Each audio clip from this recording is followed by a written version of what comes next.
Welcome to Midwest Paranormal Presents Paranormal Soup. I'm your host, Jason Bland, and tonight we have our guest, Corbie Mitleid. Now I said it wrong. Watch that. That's how I did. Corbie Mitleid. I had it right when I first time I said it. Corbie Mitleid is a psychic medium and author. She's written the book, You've Got the Magic, Who Needs a Genie? A-Lister's Guide to Holistic Expo Success. Another book I think we'll talk about a lot tonight is The Psychic Yellow Brick Road, How to Find That Real Wizard and Avoid the Flying Monkeys. Basically a guide to help you learn to get the right kind of medium or psychic for you and not get frauded. That'll be something definitely to talk about tonight. But she is also going to do some readings, just short, let's say 5 to 8 minute readings for people that call in later in the show. We'll probably do that after the second commercial break. And of course, we have a lot of weird to get to, a lot of stuff in the World Wide Web of Weird. And Corbie will be joining us after that. If you're here for Corbie, just hang on. After our first commercial break, she'll join us. We'll start the interview and we'll take calls later in the show. All right, guys, we got a lot to get to, so let's go ahead and get rolling on into it.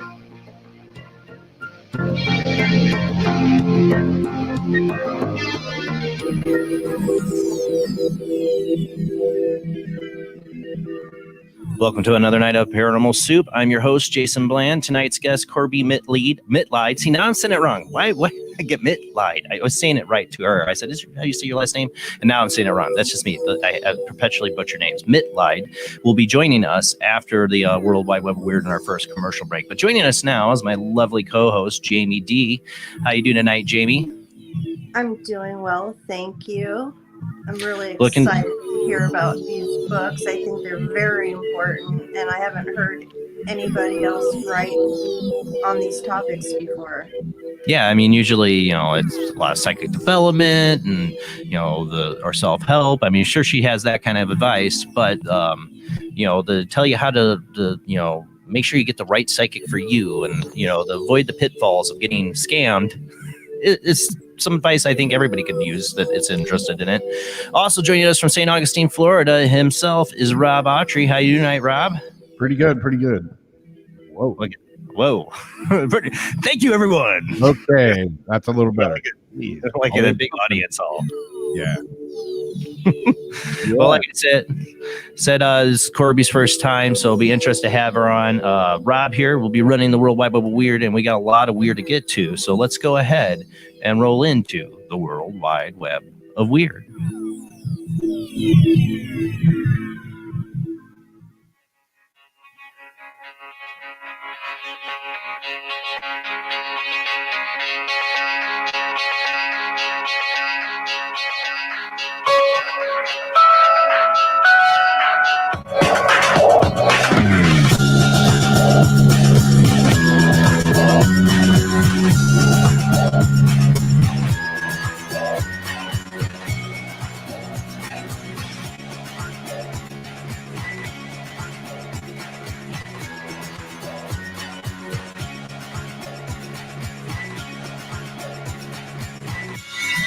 Tonight on the World Wide Web of Weird, I thought I'd start off with this, something that as a child, I would have dreamed of being a winner in this kind of contest. I would have, been my golden ticket. My dream was to go to space. This one from Unexplained Mysteries, reality TV show will send winner up to the International Space Station.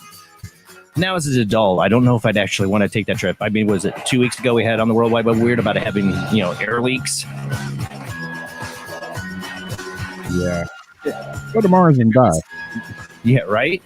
If you're listening to the Paranormal Soup Radio Network, we are a webcast. We do show videos and pictures on our Facebook and YouTube channel. Don't forget to follow and subscribe to those channels and share with your friends. Thank you to everybody who does. And thank you. I got a new Patreon. CC, thank you. Thank you everybody who subscribes on Patreon. That does help pay the bills. Just had to pay the bills recently. Patreon helps pay about half of that. So thank you to everybody that does. Got to give that more out there. But starting off with the World Wide Web of Weird here, we got reality TV show will send winner up to the International Space Station. Developed by production company Space Hero, Inc., in collaboration with Axiom Space, the new show will reportedly seek out wannabe astronauts from all over the world and offer them a chance to win an actual 10-day trip into space, a prize unlike anything ever offered by a TV show before. It's unclear how the contestants will be chosen. However, they will presumably need to be physically and mentally fit, as well as willing to go through a rigorous and lengthy training process. The actual winner will be picked not by experts, but by the show's audience, will be given the opportunity to vote for from all over the world for the contestant they like to see go into space. But, sometimes the most annoying, worst person is the one they're going to end up. Yeah, we want to send that jerk into space. Yeah. Some people are going to think it's a death sentence. Just saying. The winner will then fly up to the International Space Station aboard the SpaceX Crew Dragon before spending 10 days living in a special commercial crew quarters. The mission is tentatively set to take place sometime in 2023. As the space station ages, it's likely that the commercial endeavors such as this will become increasingly commonplace, and space tourism could see a significant boost. Yeah, they got to get the money to fix the air leaks. That's Eventually, it's not outside the realms of possibility that we could see dedicated space station designed specifically for commercial ventures and recreational excursions. Well, we know that's coming. I know. I just, my little kid self would have been like, yeah, I want to win that contest. My adult self is like, yeah, I want to go to space, but I'll wait till they release the alien technology and we got like UFO ships that'll take us there. I don't know. And the rocket ship. What? And they fix the air leaks. Priorities. Yeah, fix the air leaks. Yeah. I'd rather go up in UFO, maybe. I don't know. All right, speaking of UFOs and International Space Station, this next one is International Space Station has another UFO caught on camera. That'd be great if you went up there and saw that, right? Or that'd be just as bad as seeing it out your airplane window that I've talked about. NASA video, mysterious spaces from express.co UK. Mysterious space orb following International Space Station sends UFO enthusiasts wild. Like, they're just going wild. No, I don't really think so. A NASA live camera stream on the International Space Station captured a mysterious sighting when a bright white orb was spotted racing past the camera in the distance. When they say, like, mysterious space orb sends UFO enthusiasts wild, like, I just picture in my mind somebody sitting there watching live streams and just going, yeah, bro, we're going wild. No, I don't think so. It's not that wild of footage, but it's interesting. Bizarre UFO sighting from the International Space Station has sparked a frenzy online. Cameras on board the International Space Station captured a white orb that appears to be moving in the distance. The UFO could be seen for more than 40 minutes during the live video, but strangely, there was no audio chat during the stream. And then my article blanked out. There we go. In the footage, UFO can be seen moving upwards past the International Station before suddenly fading away. The UFO is round and appears to be moving rapidly, approximately 2,700 kilometers per hour, according to Scott Waring from the UFO Sightings Daily. The footage was uploaded by Mr. Waring, who said the total time is about 40 plus minutes, but I sped it up the video to 4 times to save you time. So you're going to see is what it is sped up, and it barely moves in the video. So go ahead and see if you can enlarge that because it's small. There we go. Like, you're going to see this thing barely move, and this is within 40 minutes. He sped it up. It's like barely moving, but I guess it's going really fast. But I guess it's tailing the International Space Station as it's moving. Man, could that be space junk? It's a blimp, man. Everything's going to be a blimper drone now. Exactly. Or what if they have it following on purpose, like some sort of other camera, external something? Or it's like, Russians, Chinese, I don't know. But they have interest in at least the Russians have interest in the International Space Station, so maybe China. I don't know. But would you want to be up there, win the contest prize, go up to the International Space Station, then see this out your window? Like, what is that? As long as you don't see like a big bright ray coming out of it. All right, let's move on. Because this next article is a little lengthy, but it goes into my favorite subject, is time travel. and this is from popularmechanics.com. A student just proved paradox-free time travel is possible. In a new peer-reviewed paper, a senior honors graduate says he has mathematically proven the physical feasibility of a specific kind of time travel. The paper appears in a classical and quantum physics gravity paper, or magazine, I guess. University of Queensland student Jermaine Tobar, who the University Press release calls as a proto-genius, worked with UQ physicist Professor Fabio Costa on this paper and the reversible dynamics of closed time-like curves and freedom of choice. Tobar and Costa say they found a middle ground in the mathematics that solves a major logical paradox in the one model of time travel. Let's dig in. We're not, because the article goes on. Now, I've thought you can get this at Popular Mechanics, this whole article, and they go into the whole causality. Basically, I'm going to sum this up for you. You know, anybody that's a fan of time travel, you think about these things. Maybe you haven't if you're not a fan of time travel. So sorry if this goes over your head. I'm not super smart. I just like time travel. If you go back in time to change something, they use the coronavirus as an example. Wow, how to be current. You go back in time and try to change the coronavirus, stop the spread of it, or you stop it completely. However, I don't know, you go back in time, kill Sarah Connor. I don't know what you do, but you go back in time to change something. The problem is once you've changed it, there's no more intent in that future timeline for you to go back and change it. So you would never go back and change it, or something would stop you from changing it.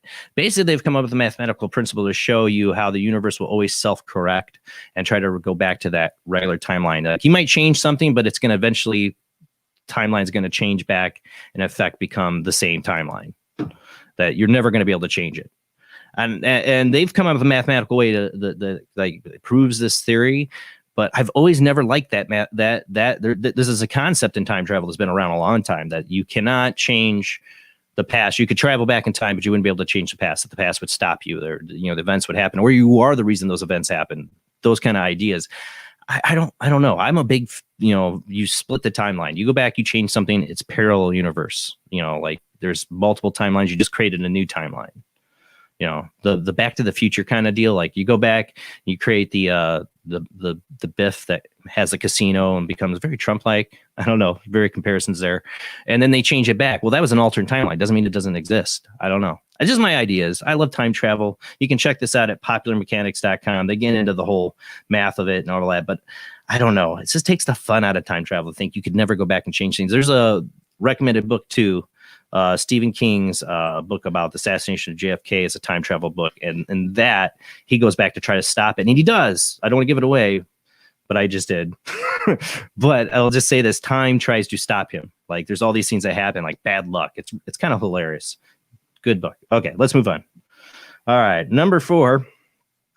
I don't know. Some people say they go back in time to meet Jesus. Well, man who claims to be Jesus was arrested in Russia recently. And I brought this article up because I saw a documentary a while ago on cults, and this guy was featured in this documentary. And I was like, he's in Russia? He's like Siberia, actually. But I'm surprised the Russian government didn't stop him. They're not big fans of cults and that. A major operation this week saw an armed police unit swoop in and arrest the leader of a modern-day cult, Sergio Torop, who was once a traffic officer, but who now goes by the name of Vissarion, claims that he's experienced an awakening after losing his job in 1989, and now has thousands of followers who believe him to be the living reincarnation of Jesus himself. His movement, which is known as the Church of the Last Testament, is based in I can't say the range, somewhere in Siberia, where his followers live in a number of remote hamlets and villages. I am not God, and it's a mistake to see Jesus as God, he once said, but I am the living word of the Godfather. Everything that God wants to say, he says through me. And every other cult leader ever. Russian authorities, however, have never been a fan, instead declaring his cult an illegal religious organization and accusing it of both extorting money and subjecting its followers to emotional abuse. Things came to a head this last week when a major operation was carried out involving helicopters and armed officers who stormed the area and arrested both Vissarion and his 2 top aides. One of his top aides was like a big drummer or somebody. He was like a big musician in a popular Russian band. And they quit it all to join this guy, to become like one of his apostles. Their operation involved Russia's FSB security service as well as the police. Vissarion was last seen being led out of a helicopter by masked troops. Exactly what will happen to him now remains to be seen, but the Russians have arrested Jesus. I don't know. Just because you grow the beard and you get the goatee and the mustache doesn't make you Jesus, my friend. You think he's trying to sell that idea? Don't call me God. You know, yeah. Okay, sorry. There's Maybe that 1% chance that he might be. Right. Got to hedge your bets. You know. I'm cool with Viserion. No, not really. All right, let's move on. We're back to creepy clowns again. It had to start. It's every around October we seem to get the creepy clown stuff. We got one here. This is from Birmingham Live. .co.uk, of course, in the UK. Picture terrifying clown tormenting Kingswinford neighborhood. Residents in the Providale Crescent, Kingswinford, I'm slowly saying that wrong, have been terrorized by a bare-chested clown. Not only is he a clown, he's a clown that doesn't want to wear a shirt. Come on now. That's just going too much. A black country street has been gripped by the fears of a clown after residents claim they are being terrorized by a bare-chested motorist in full circus makeup. Police have been contacted by householders who say Bozo is in danger of making Ploverdale Crest in Kingsford a no-go area. According to residents, officers are tracing footsteps of the rogue big top entertainer. The bizarre spate of clown encounters is no laughing matter, says locals. Describe the confrontation as sinister. They have CCTV footage of it. On Thursday, an individual approached a young couple delivering leaflets. After they first thought he was on his way to a children's party, then the red-nosed individual stared out the 19-year-old woman before goughing in her face. Goughing? What's goughing? That is, I'm not used. I don't know. Goughing? Maybe I don't know. But it looks pretty. I don't know. Is he wearing a clown mask or is that he's painted? I can't tell, but he's definitely not wearing a shirt. He could be full circus makeup. Yeah, I guess he's in the full circus makeup. Could be. But put on a shirt. Put a painted on a shirt. You know, we can go for the creepy clown thing, but I don't need to see your man boobs. Your moobs. Unless he put little red noses on him. I don't know. That'd probably be too.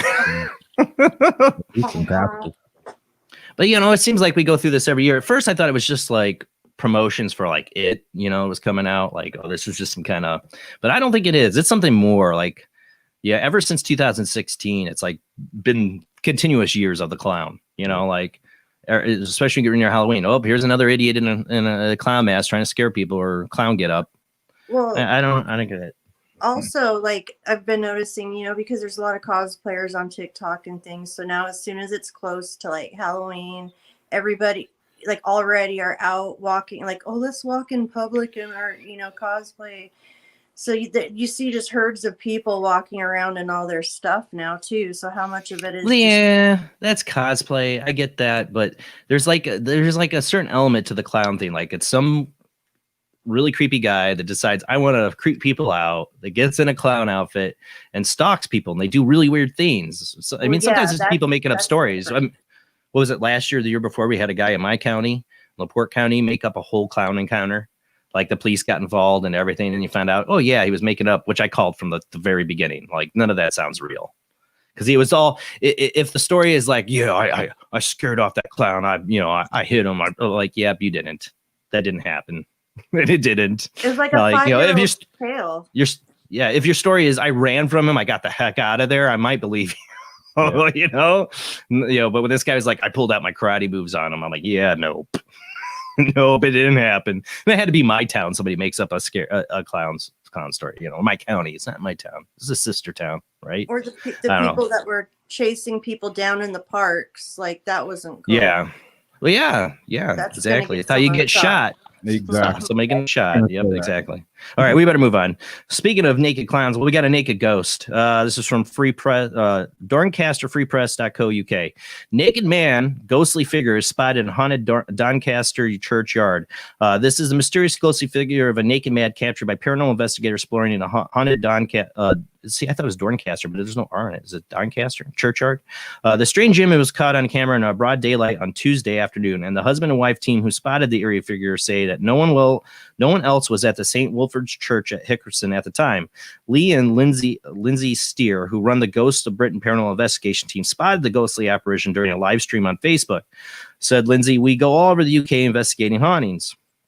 While we were live streaming our investigation, we captured this strange image of what appears to look like a naked man." She's got a couple Well, that's a zoom in. It's just the one frame of it. No one else was in the graveyard at this time. Plus, it was around 2:30 p.m. Rotherham-based pair has visited the church on Barnsley Road to investigate the building's lich gate, which is adorned with 3 human skulls. The skulls are set behind a grill above which are the words in Latin and English, "Today for me, tomorrow for thee." A local legend has risen which suggests that they are the skulls of 3 sheep rustlers hanged at a nearby high mountain, but it's more likely that they were obtained by Lord Halifax, the former owner of the nearby Hickleton Hall, to serve as a memento mori, and an artistic symbol of reminder of the inevitability of death. Man, I am really not able to talk. 2 other outer ones are genuine, both having their crowns removed. Well, this is all about the church. You know, it's creepy. They got real human skulls, but I want to know about the naked ghost. Like, what's the hit? You know, anybody seen that before? Or what do they think that would be? I don't know. You can see like the butt cheeks. I don't know if you can zoom in on that, but you can totally like see the butt crack. It's definitely naked. It's weird. Directly in the buttock. Yeah, Kind of looks like he's relieving himself or something right there. Hey, all I'm saying is if I get the chance to come back as a ghost, I would just come back naked and just walk around. Because, well, you know, let's go streaking. Exactly. You're supposed to think when you get dressed in the morning, if I die today, this will be my ghost outfit, right? So maybe he died when. And he if was you die, naked. you die naked. You're a ghost that's naked. That would suck. There's a great show they had on English TV, and I hate how they do their shows. They like give them like 6 episodes, and then they wait and see if they're gonna make more. And they did this with a show called Ghosts. Hilarious. I wish they'd make more. I don't think they are. They probably didn't continue the series, but it was hilarious because it's about people moving in this house. It's haunted, and one woman can see them, but the ghosts all are in whatever they wore when they die. And one guy, he died, and in the middle of something, he has his pants down, so he has to walk around all the time in like this business suit, the tie with no pants. That would suck. It would suck to die, and then you'd be stuck in your birthday suit. I mean, some people might enjoy it. I don't know. I wouldn't. Hey, but if you're a ghost, I mean, who cares? Your ghost. I would care. I would still care. Would stand out among all the other ghosts. Again. I'm not a streaker. I'm not a guy that's ever wanted to go and do. People are like, let's go skinny dipping. No, I'll pass. I'm not the fun guy. Okay, let's move on to the last one. All right. I am like anticipating. I'm supposed to get in the mail any day now Nick Redfern's new book about life on Mars. So I guess that's what got me into this last article. CIA hired, and it kind of does, we have a psychic on tonight. CIA hired a psychic to find ancient civilizations of tall, thin aliens on Mars. Bizarre docs reveal. This is from the sun.co.uk. CIA hired a psychic to look for an alien civilization on Mars. It has been revealed. The wacky experiment conducted in 1984 was carried out by an unnamed man who claimed to be able to see the surface of the planet from a distance using his mind. Kind of reminds me of Indigo Swan when they had him look at the moon. The attempt was reportedly part of a Project Stargate, a U.S. Army unit set up in 1978 to investigate a potential use of psychic phenomenon in the military and elsewhere. The project cost $20 million and reportedly enlisted the likes of celebrity psychics and famed spoonbender Uri Geller. The CIA released records from the project online in 2017, and its details of the Mars experiment were uncovered by, guess who? British investigator Nick Redfern, who we're going to have back on and talk about his new book. The files reportedly described how a remote viewer was given special coordinates for the test. Remote viewing is the claimability. Of course, I'm not going to tell you. You know what remote viewing is. You've been watching. If you have not been watching the show, you don't know what remote viewing is. Dear God, you've not been listening. The unnamed man said he could see the huge pyramids and obelisk structure and road networks on Mars. And this, if it was 1984, it was before the face on Mars, right? Or when did that happen? I don't remember.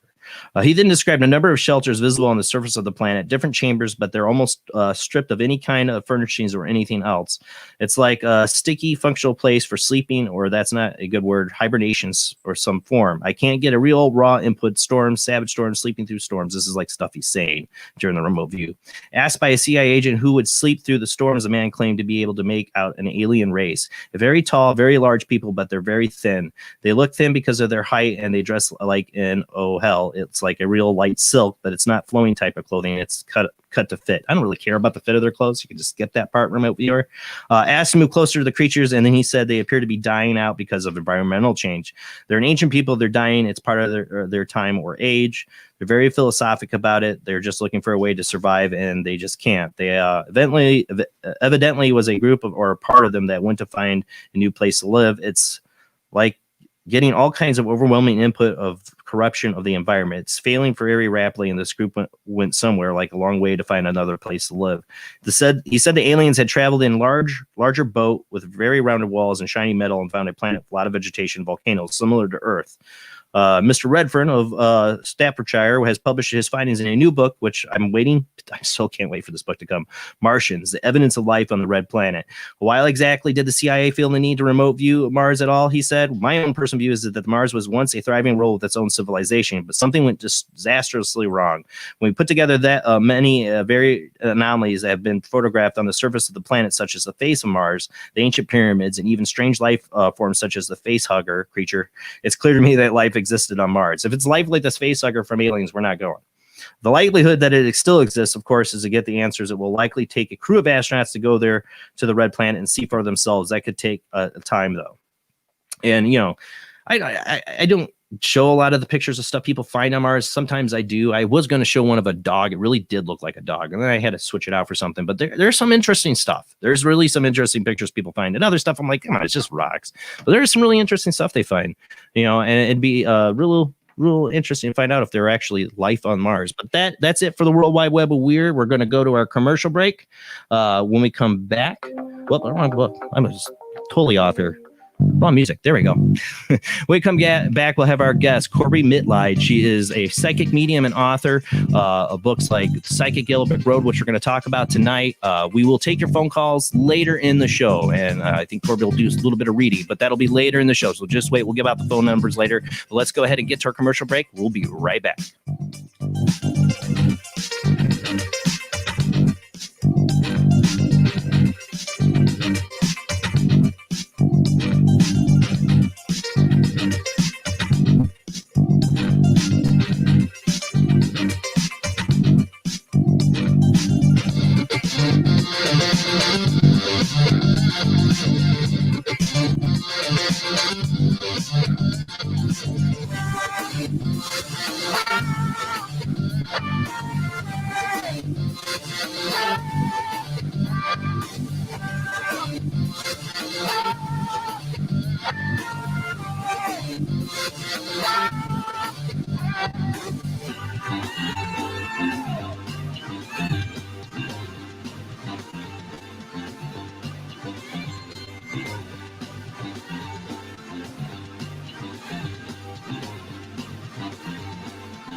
Join us every Wednesday night at midnight Eastern Standard Time for Weird Wednesday, the live stream, with your hosts Jamie, the Living Dead Girl, and Rob, the Phantom, where we'll talk about all things paranormal, including zodiac, astrology, tarot card and oracle card readings, live ghost boxing and spirit communication, where we'll do voices from beyond the cold case files.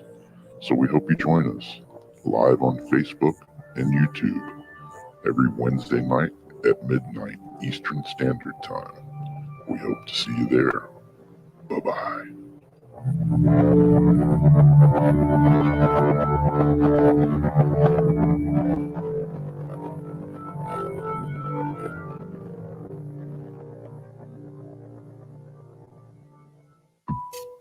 Since 1948, Fate magazine has brought you reports of the strange and unknown, all of them true. Fate Radio is carrying on that tradition, bringing you the unusual, macabre, strange, and bizarre. Join host Kat Hobson Sunday nights from 8 to 10 p.m. Eastern on WBHM Digital Broadcasting.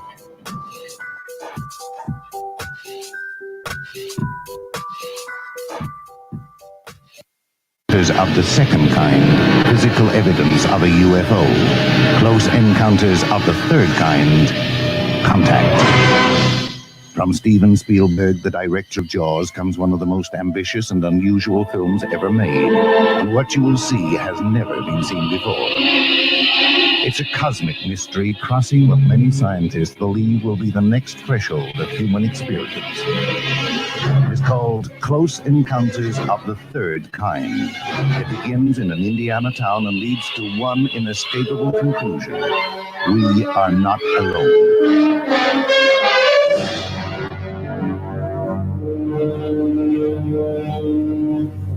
Close Encounters of the Third Kind. Certificate A. Now showing at the Odeon, Leicester Square.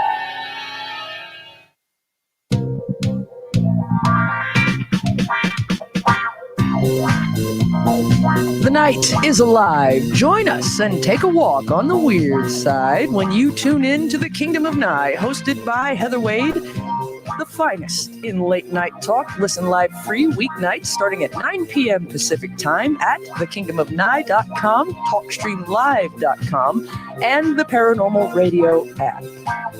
Wanna take a ride? The international chart-topping Haunted Horror of Haverfordwest has been described as terrifyingly real, a must-read, shocking and chilling brilliance, genuinely worrying, utterly frightening. Don't read before bed.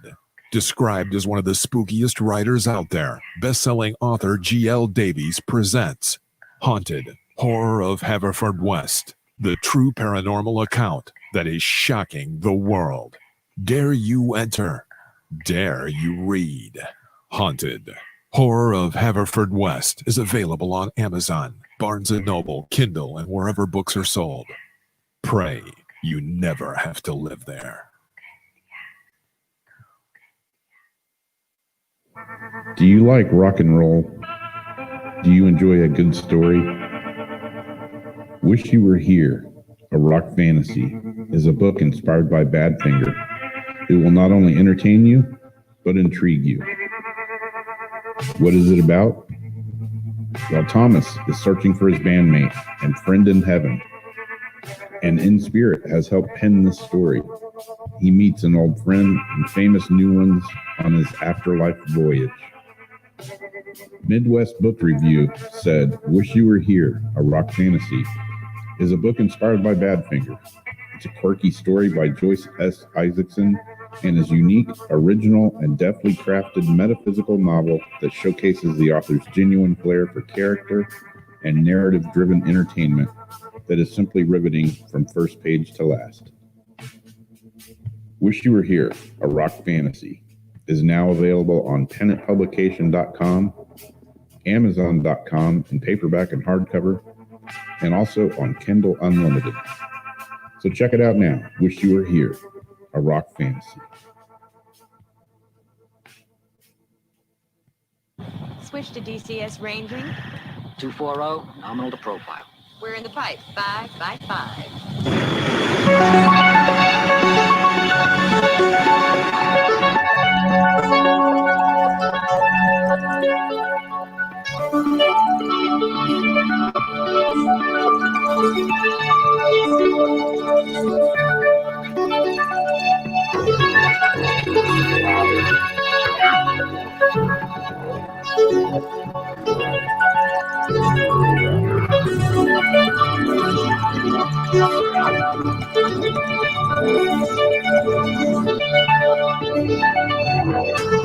Tonight on Paranormal Soup, our guest is Corbie Mitleid. She is a psychic medium and author of books. Corbie is certified professional tarot reader, certified psychic, trained medium, ordained minister. Her work is showcased in Robert Schwartz's breakthrough series, Your Soul's Plan and Your Soul's Gift, highlighting her ability to retrieve clients' past lives in detail. With close to 50 years experience, Corbie's abilities include spiritual intuitive counseling, past life retrieval, analysis, mediumship, and spirit guide conferences, including speaking with one's soul. Corbie speaks and counsels at a holistic expos, seminars, workshops throughout the U.S. and Canada, as well as one-on-one sessions with clients worldwide. Her website is CorbieMitleid.com. That's Corbie, CorbieMitleid.com. You can check out her website. A lot of useful stuff on there. Her books are Psychic, or You Got the Magic, Who Needs a Genie, A-Lister's Guide to Holistic Expo Success, Also, I think we'll talk about this one a lot tonight, is The Psychic Yellow Brick Road, How to Find the Real Wizards and Avoid the Flying Monkeys. She also authored Clean Out Your Life Closet, the self-development project.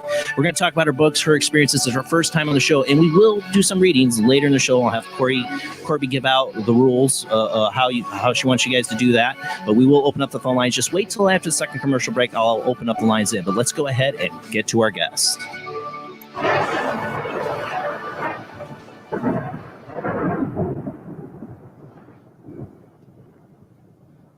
Welcome to the show, Corbie. It's an honor to have you on. Good to be here. Only for you would I stay up until 2 in the freaking morning here in New York. Let me say, this is not my usual. It's the East Coast people, and then my friends across the pond that have on the show. They have to get up like at 4 a.m. in the morning for it. So thank you. I very greatly appreciate it. We have to do it this late because I have little ones that like to make a lot of noise.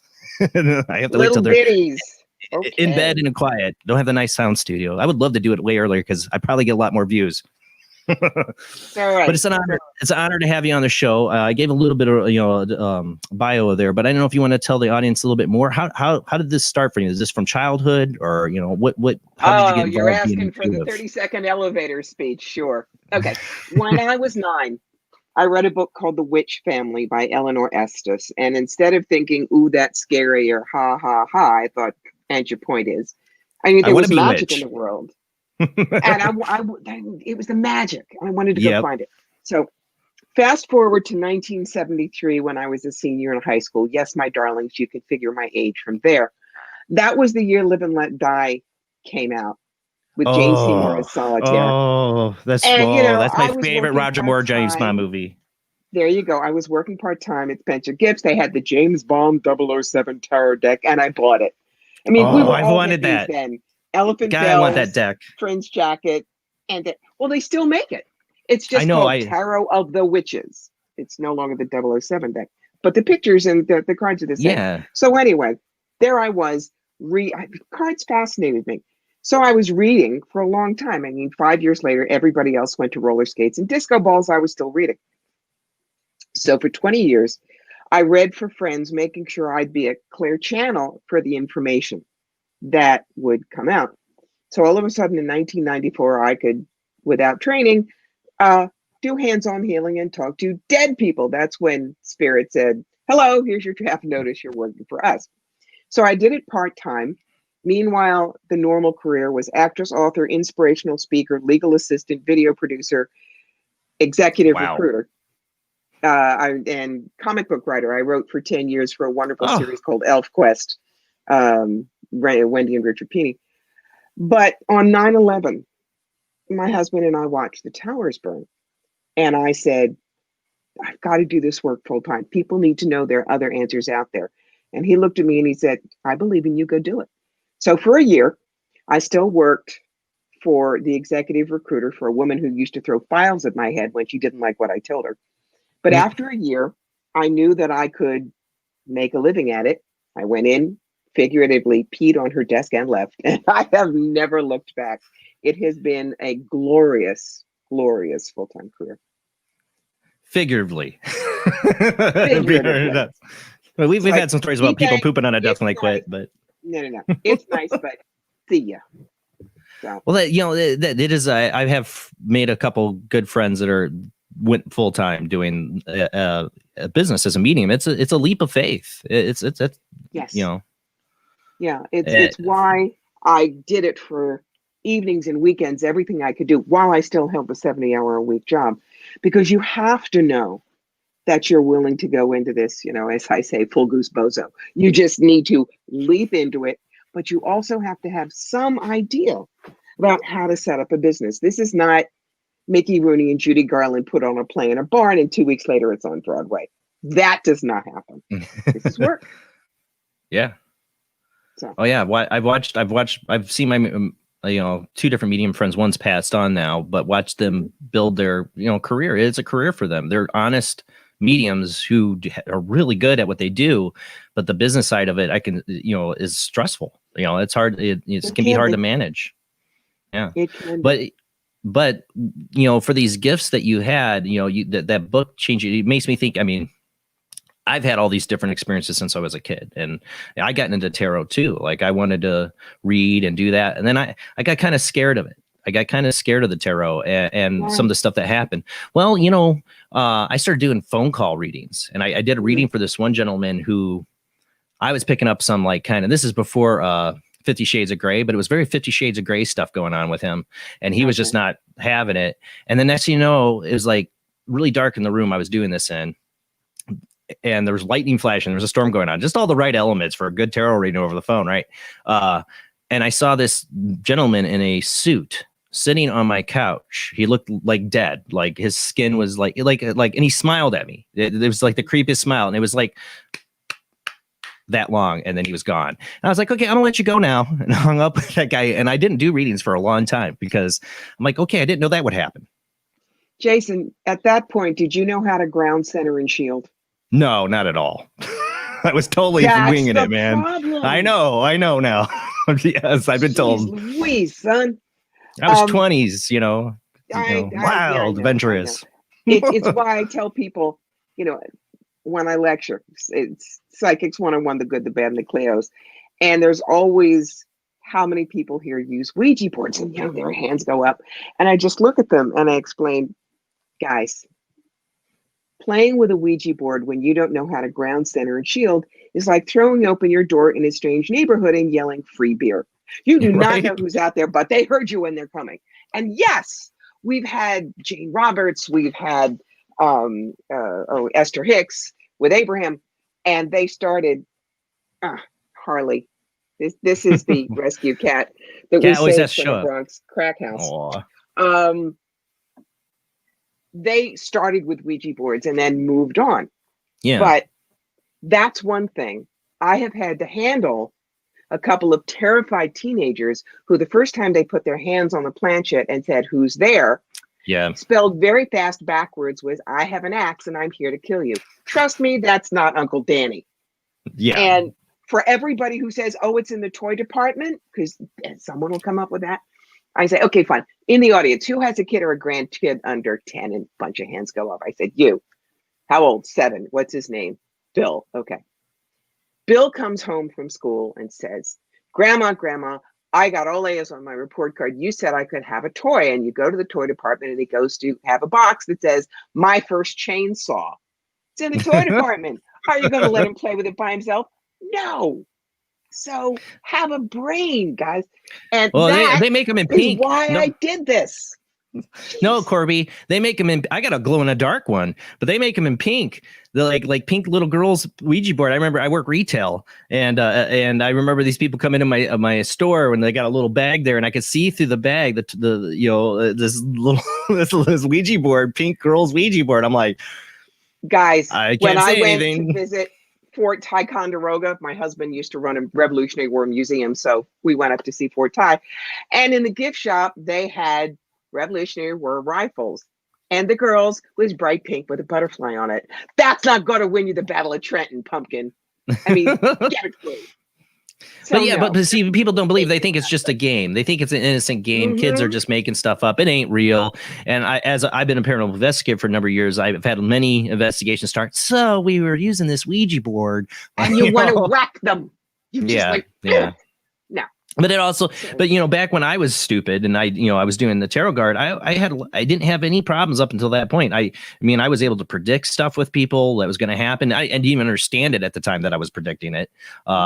This crazy stuff. And I've had people come back and like, oh my God. I mean, it was that I did that made me feel really uncomfortable. And there was one before that also where I knew somebody had literally killed somebody by accident, but killed somebody. It was a secret. I swear I knew it. And he basically couldn't confirm it, but he was like, "You're on a track I cannot go down." Mm-hmm. And those are uncomfortable things, that I was like, I can't do this. So I quit. And but all these things have happened to me. Like, I've done some psychometry by accident, touching a photo, knew a person's first and last name, and I shouldn't have. But I realized, man, this is a big responsibility, to to have this kind of information to give it Yes. to people, and you could do harm. And I don't know if I'm ready to do anything like that. So I really backed away from it. I was really interested because I'm convinced of the reality of it. I'm convinced that it's real. I'm open to the idea. I do think there's frauds. There's definitely fraudsters. That's anything, what I anywhere call you the go. Madame Paz and the Swami Swalandas. Yeah, there are a lot of fakes. Well, let's get into that a little bit. So your book, The Psychic Yellow Brick Road: How to Find the Real Wizards and Avoid the Flying Monkeys. I love the title. So what, just, for people to understand what it covers in the book that you're trying to get across to people about, going to mediums and psychics. The back says, good psychic guidance is an art. Don't settle for a forgery. The thing is, because there's no Better Business Bureau for psychics, you have to know what's out there. The reason I wrote this book, we're going to go back about 15, 18 years to a very large psychic fair up in Toronto, 150, 200 booths. Nice. And I was across from one of the fake gypsies. Now, there are real gypsies in Roma, but gypsies are easy to fake. It's the long skirt and the headscarf and the jingling jewelry and bad Russian accent, and you can be gypsy. So we saw this woman walking past the booth, and the fake gypsy runs out and grabs her arm. Now, this is hooking, and it's as bad as the other kind of hooking. And the gypsy says, oh, you no need to pay $30, $40, $50. I did your palm for 10, and drags the woman into the booth. 20 minutes later, we see the woman leave hysterically crying, and a bunch of us rush over. And apparently, the fake gypsy said, oh, you have a family curse. How many in your family? 4? No. Dog.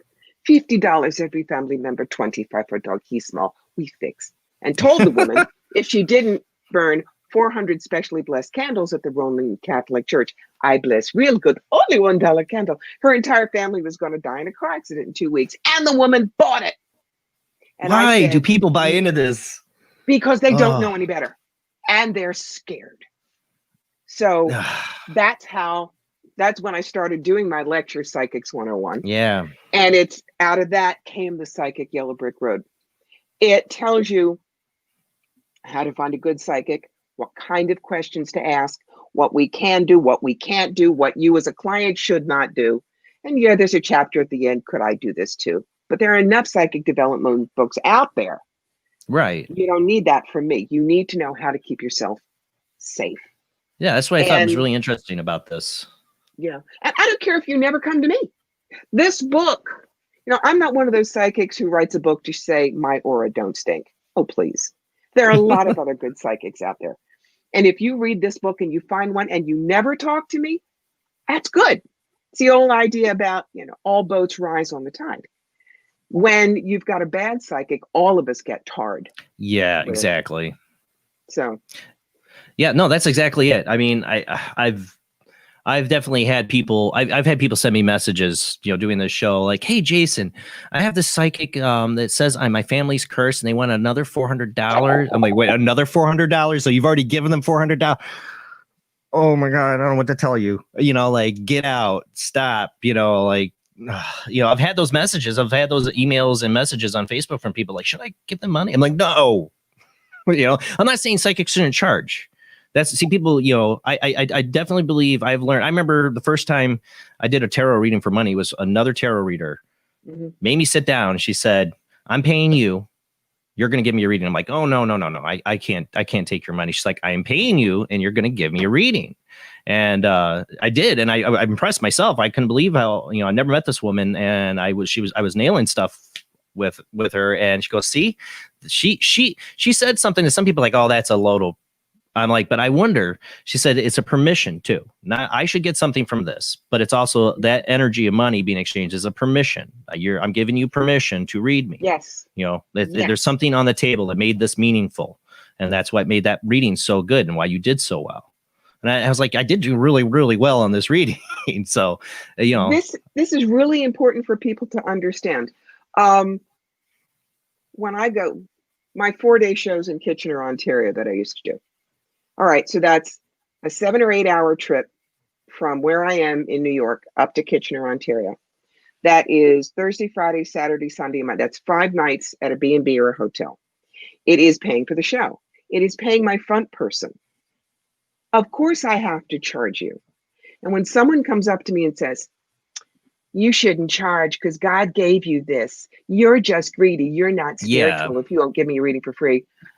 You know, I have two magic phrases for that. Thank you for saying that. You may think that if you wish, and it's the same thing when people treat me like a trick dog.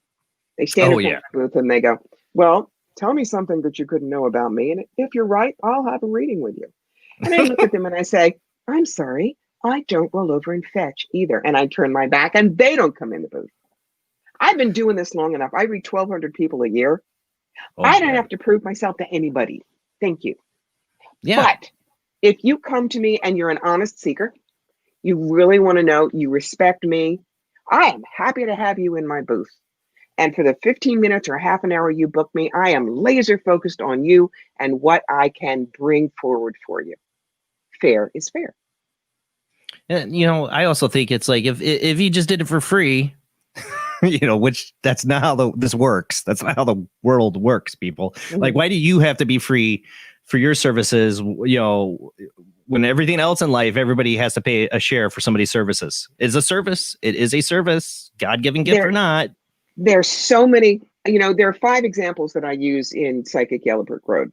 Number 1, well, why don't you do a reading for less? You know, you're not doing anything right now. Or can me and my friend come in and have readings and we only pay for, you know, 1? Or do a reading for free. And if you're really good, I'll tell all my friends. Or I really want a reading. And they stare at you waiting for you to offer them a deal.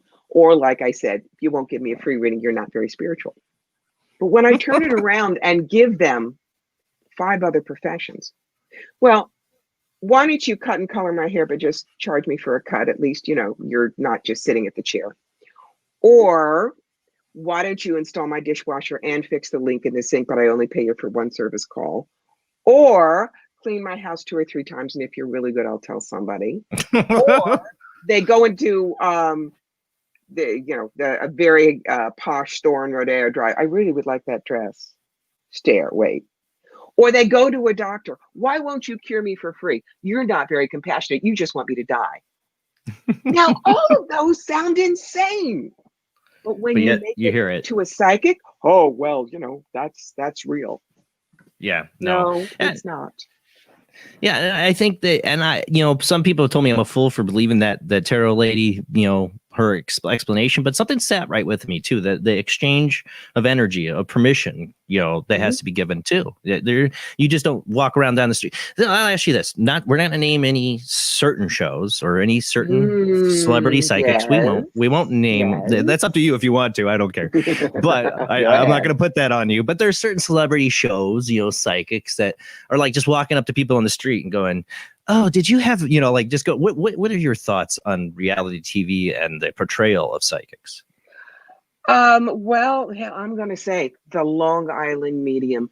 They show her going into a grocery store and walking up to him and saying, I'm sorry, but your Aunt Dora told me you have a bald tire in the back of your car and you're going to die in a week if you don't get it fixed. Just telling you. And she walks away. Are you kidding? She did that? I said, I don't see you say how much I don't watch it now. The truth is, it's a reality show. I know. They have to get permission and they go look for people, et cetera, et cetera.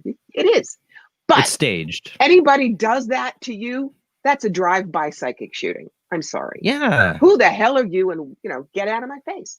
And if they see at Lilydale, which is one of the most famous spiritualist communities, it's in the western part of New York. The way they do it there is they will come to you and say, I have a message. May I come to you? But if you say no, that's it. That's it. They respect the boundaries. The kind of person that just walks up and you say, I have a message you have to have.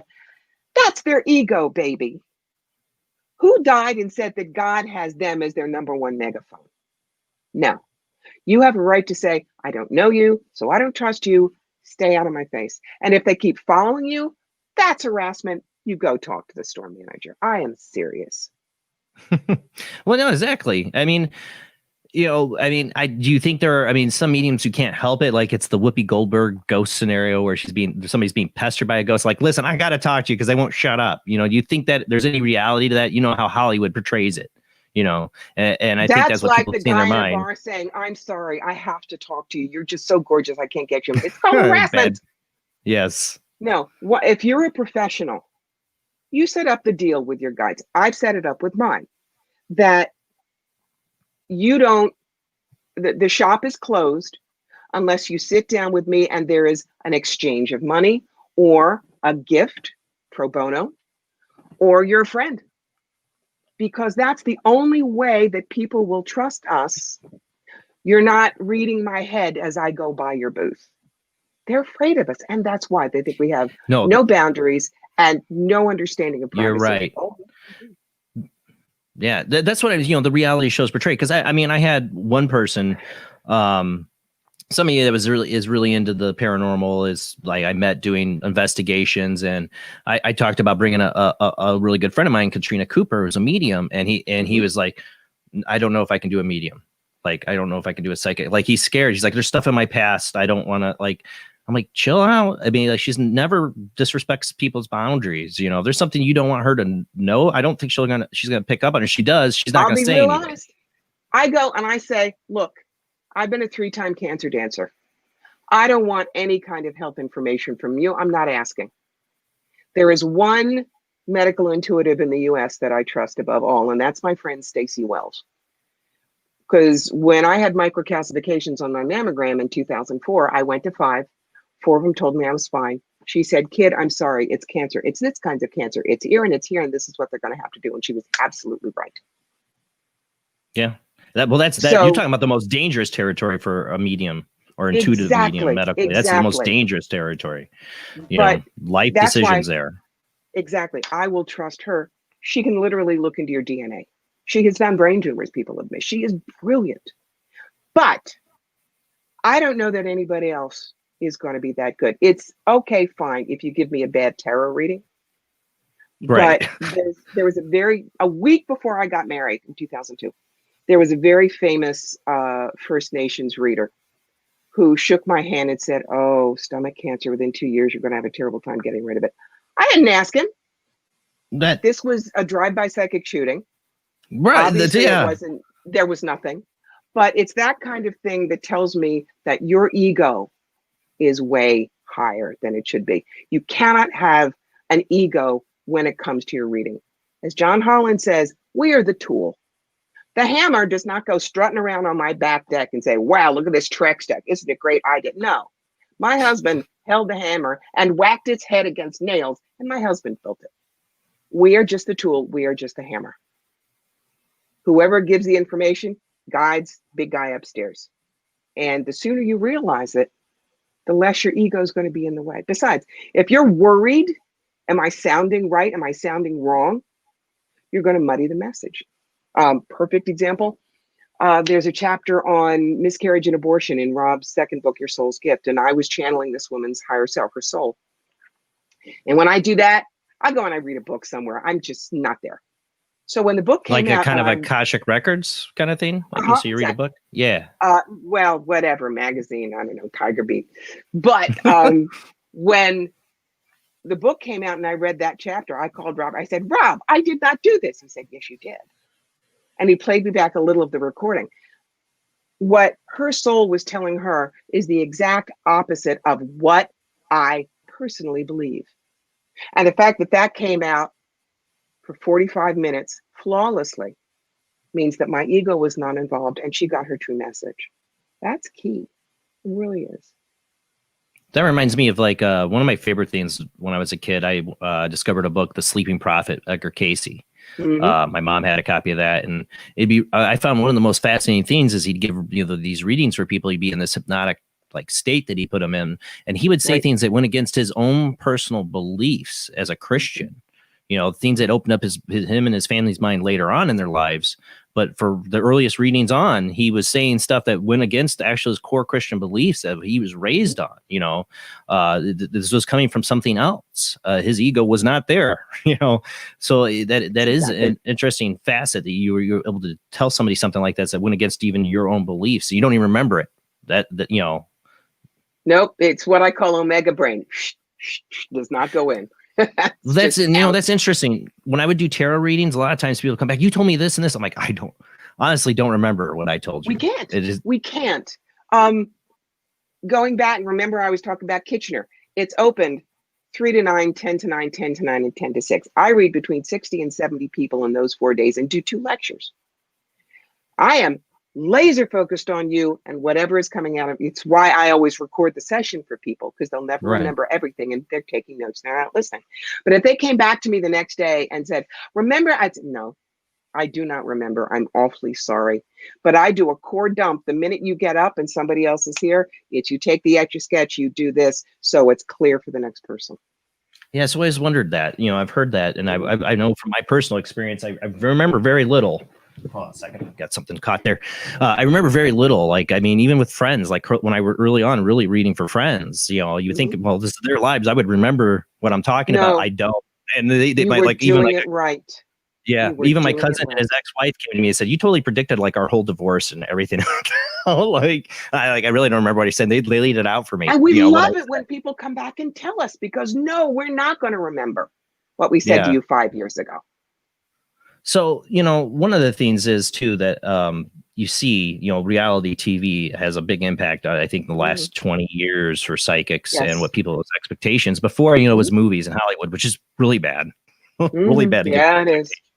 But now you have, like you said, these psychic drive-by hits. Like, the guy that came up to you and said, you have stomach cancer. It's going to be real bad for you 2 years from now, or whatever.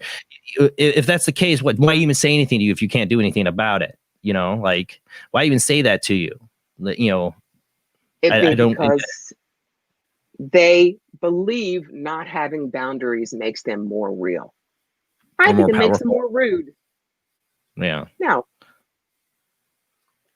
It makes people feel like they have a power. It's ego. Yeah. Right. And it's everybody can do what I do. I know people say you should say you're special, but you have to know. It's like we're all born with 10 fingers. Some of us can play chopsticks and heart and soul. And some of us are Elton John, but we all have 10 fingers. So everybody has the same wiring, like a house plan, for getting this information. Some of us, the circuit breaker's all the way off and it all flows. And some of us, it's on locked and rusted shut. Doesn't mean that the wiring isn't there. It just means there is something within you that does not want to use it. And that's okay. Yeah. So what does it mean for somebody like me that have had all these instances, and I did have some interest in it, and I still have stuff happen. Like, I know things that are going to happen. Like, I've thought about getting back into it and pursuing it. I do enjoy doing the tarot. We've done a live one here where I read the tarot, and some people said I did all right. I don't know. Let the audience decide how well I did, but I don't know. There's a part of me wants to do it. I had one, I can't remember which guest it was, one psychic guest on here who said, "Oh, you're going to be doing this. This is what you're going to be doing later in life." And I'm like, I don't know. I've always had an interest in developing it more and getting into it. I just don't know where to start, like how to do it. Well, you start by remembering even the best of us are only 85% accurate. The only one 100% accurate is God, and he's not doing phone readings this week. I'm a certified professional tarot reader. And I've been doing tarot since I was 18. I'm 65. So for me, the cards tell stories. Not only do I read tarot, but I also use a lot of oracle cards. See if we can hold it up here. Nope, over here. See, several decks. Hold on. There you go. Oh, wow. Beautiful. And I teach a course called Decadance that teaches people how to read non-tarot based decks the minute they pick them up, to show people, yes, you can do some of this yourself.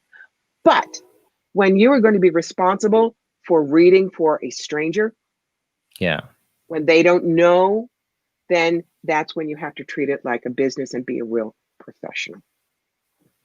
So and I did. That's when I started to get scared, when I started reading for strangers, and stuff like that would come up that made me uncomfortable. That those two instances made me like, I don't know if I can do this. I don't know. Well, it's why before I do a reading, first thing on the CD or whatever is, it's such and such a date. This is Corbie Mitleid. I'm doing a reading for this person. I must remind you, by New York and whatever state you're in law, this is for entertainment only. You need to do that for the legalities. You need to remind them that if they don't like what they hear, they can change it. You go to work and you try to do it. But don't shoot the messenger. My favorite story is at Kitchener. There was a woman that I read, and I saw some tough stuff, and I gave her an idea what was coming up. And she gets up and she says, "You suck," and walks out. Okay, fine. Next time I'm back here, she's the first one in my chair. And she said, "Last time I said you sucked." I said, "Yes, I remember. Because you told me that I was probably going to want to take in a boarder, and then I was going to sell my house. And I thought this was all bull. But then my daughter got pregnant and moved home, and now I'm going to sell my house to help raise my grandson. And I still don't like you, but I want to know what else you see." What? Yeah, because you nailed it. Don't shoot the messenger. You know, we tell you what we see, but it's one of the reasons I tell my people, don't ask yes or no questions. Because if you say, "Is my business going to be successful?" What if I say no when you're going to live in a box under a bridge? No. Also, that's when the fake gypsies say, "Oh, it's going to be terrible, but I have magic candle right here." Magic candle solve it all for you. Right. What I do is a full entrepreneur spread. Card for you, a card for the energy around your business, your brick and mortar location, how to market it, clients, competition, staff, finances, what you need to know, and best possible outcome. Now, that's an example of using both halves of my brain. I used to be an executive recruiter for engineering and manufacturing. Right. I counseled people in careers for years. So I know what kind of energies would be needed. And my right brain is what chooses the cards and tells you. But you now have the equipment to put a rocket pack on your back and make that work. I have no right to tell you you're going to fail. That's for you to find out. Well, I'm one of those people that I you know, I've had psychics and mediums on, I have different opinions on this, and one that thought everything was predestined. But I'm one of those people that just feel the future's always in motion. There's possible paths, and that's what I love about the tarot. It always seems to show possible paths. Yeah. It's both. For instance, you go to college. You're going to be a history major. Got it. Now you can take gut courses or double major plus lab. Either way, you're going to graduate. Okay. So the idea of history major, that's your pre-birth plan. Whether you take gut courses or double major plus lab, that's your free will. They both exist at the same time. And when you die, no matter where you go, you're going to graduate with a degree. Yeah, you know, you could be a film historian or like ancient past. There's a lot of things. It's very wide open there. That's what I mean. Is that there's a lot of different paths in that. And that's what I liked about the tarot when I read it. Is it felt like it laid out like this is the general path you're kind of heading. You know, like, but it's not. I never wanted to think anything's set in stone because that takes away free will. You know, it takes a lot away what I think life is. You know, so I you know, even though I've seen stuff, I've had clear visions of stuff, and then it happens. I've definitely seen the future, and I had the psychic guy that said, "Well, that's because it's all predestined." You know, I'm like, but I still don't believe that, even though I've seen stuff before it's happened. You know, I still don't believe it's predestined. No, it's also how you read the cards. One of the reasons I love them is the allegory. So, here's one card. This is the Fool. The Fool doesn't mean the stupid person. It means the exuberant rookie. Here's your allegory. Grab hold of what you love. That's the rose. Carry very little old emotional baggage. That's the hobo stick. And only tell those who are loyal where you're going to go and what you're going to do. That's the dog. And you can cross mountains and fly. When people hear the stories, it sticks with them rather than just there is a new opportunity. Also, always know the backdoor meaning. 9 of Cups. Everybody knows that's the wishes fulfilled card. But there is a secondary meaning, which is be careful what you wish for, because you're going to get it. The universe is basically a short order cook with no imagination. If you say, "Gee, I'd love my business to be a success, but I'm afraid I couldn't handle it with my kids." One success, can't handle it. Ordering. No. That's why it's important. Know what you want. Go after what you want.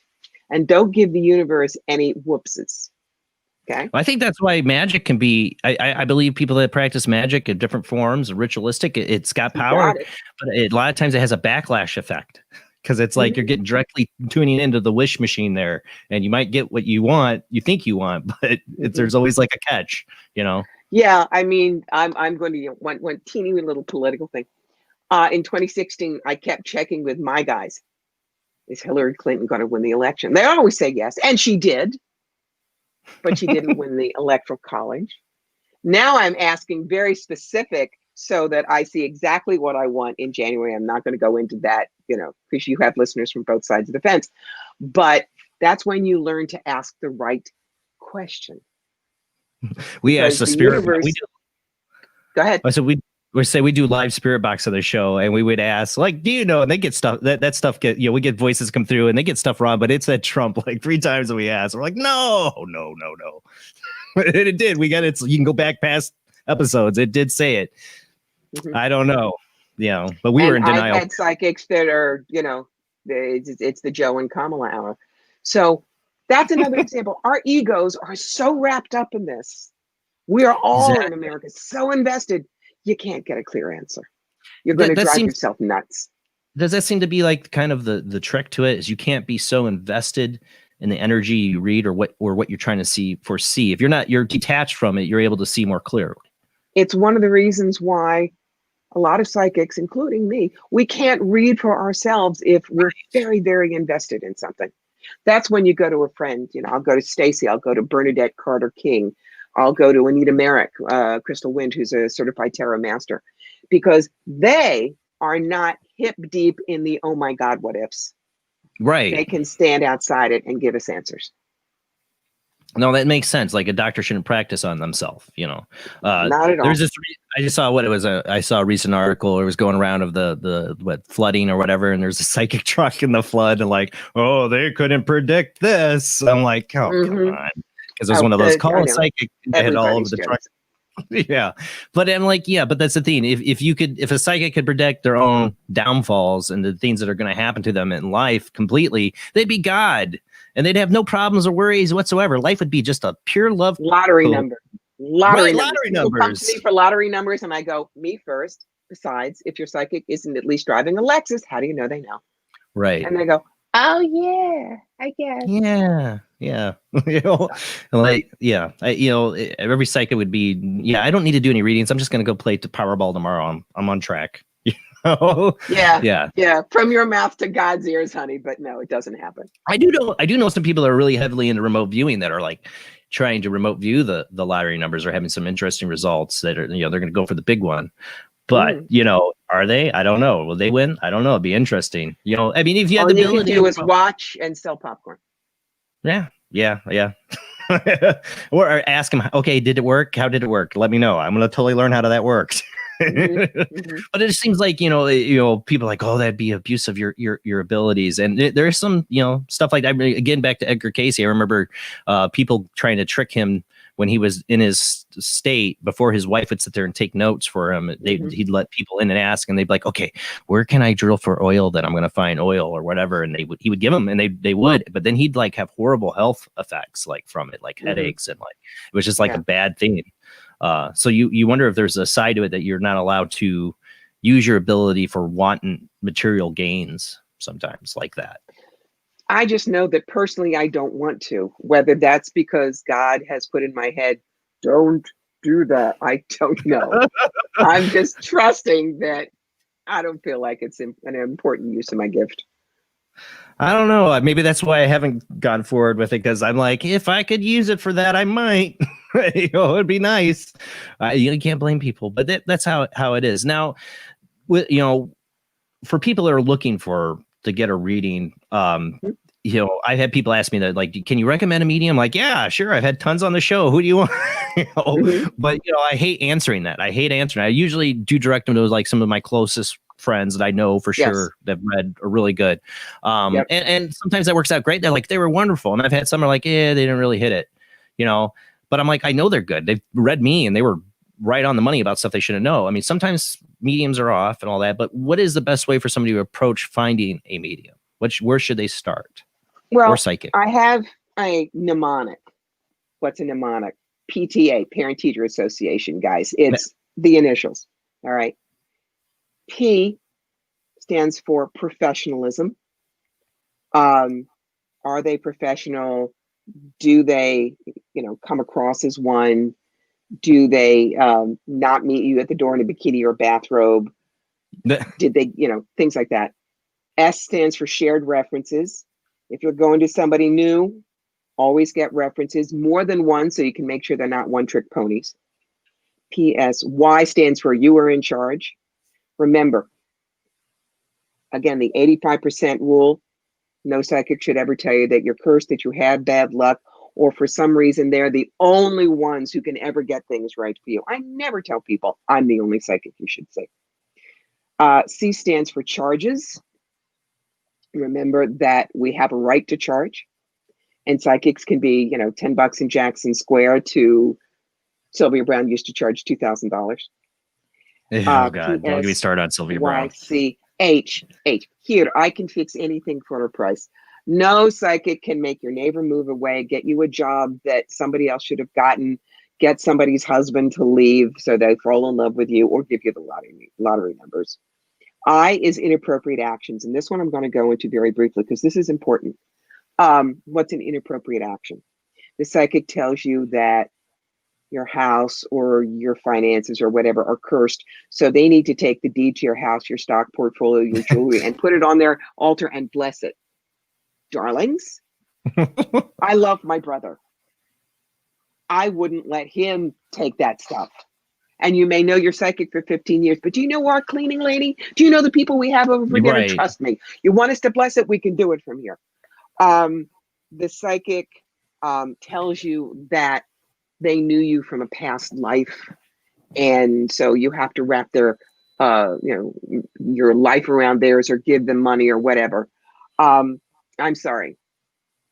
A friend of mine, she is passed now. She went to see a psychic in Washington, and the psychic said, Sharon, this is your lucky day. Do you know why?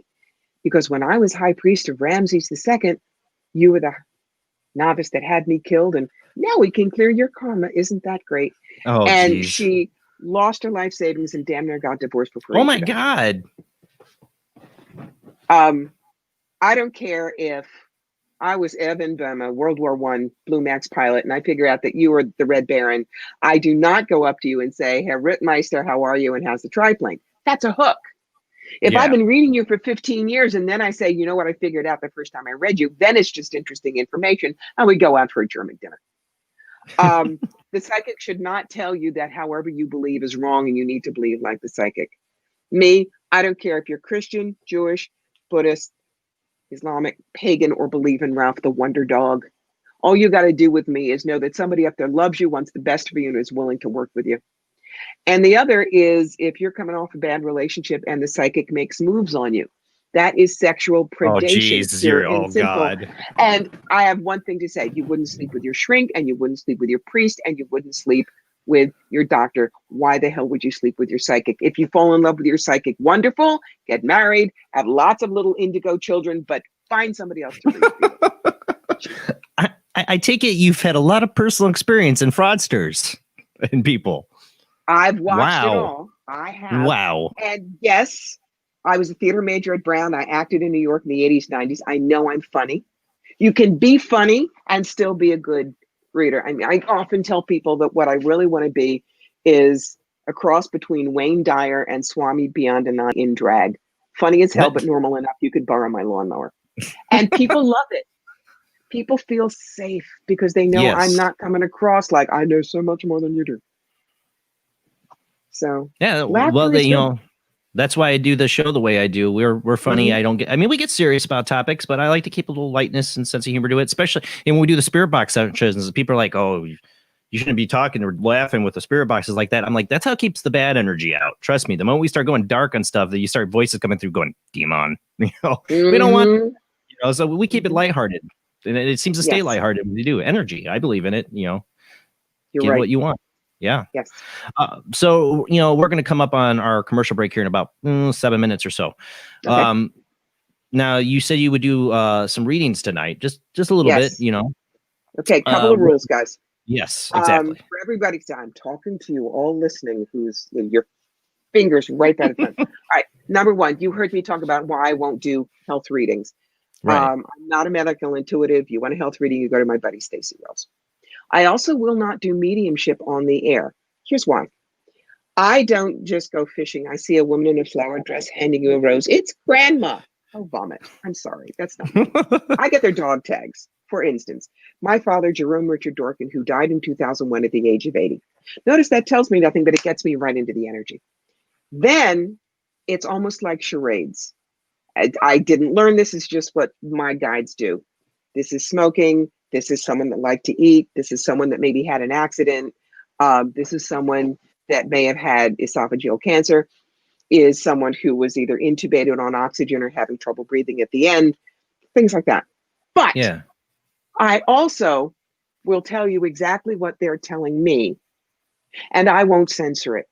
And you know, what if what comes out of my mouth is something that you really do not want the public to hear? Right. That's why, for me, I love doing mediumship, but it will always be one-on-one because it's intense, it's private. When I get your dead person, you will talk directly to them because I will be their megaphone.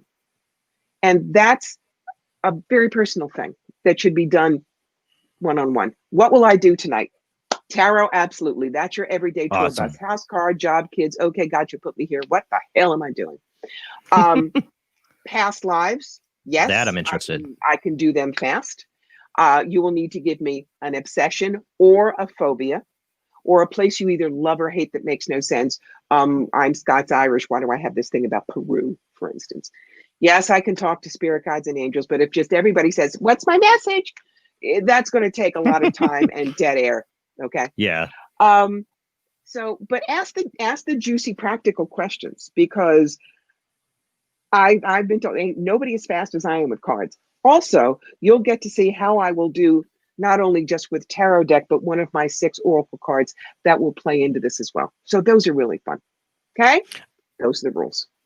Those are the rules, guys. So just remember them. We'll remind you if you forget, if you call in, and just remember we'll give out the phone numbers when we come back from the commercial break, which we still got a little bit of time here because there's something I want to cover. But just want you guys remember, the phone lines will be open. But if you hear me if I hang up on you, it's because somebody else is on that line. If you're on hold, you don't hear anything, you might just be on hold. Just wait. Those are my rules. Just wait. Remember that, and no cussing. My rules. Not even and then me. her rules. Yeah. I really interested is the past life thing. I think, and we've had guests on here for past life. I've had past life hypno-regression therapists on, and I find the thing so fascinating. I'm a complete believer in it. I had 2 very vivid dreams in my life that I was convinced from the moment I woke up from them that was a past life I just witnessed. I know the emotion, the feeling, it was just so real. I'm a complete believer in past lives. So for you, you're able to look into this. You're able to see, like, how does that information kind of come to you about people's past lives? Well, this is a perfect example of how our higher selves, spirit, will see what you got in the toolbox. Now, professional actress, so I know how to do the voices. I'm a writer. I know how to tell a story. And my husband is a professional historian, and I'm one by avocation. We met at the old Rhinebeck Aerodrome in Rhinebeck, New York. As he says, there was this gorgeous brunette who knew the difference between a Fokker DR1 and an F1 based on the wings kids. I had to marry her.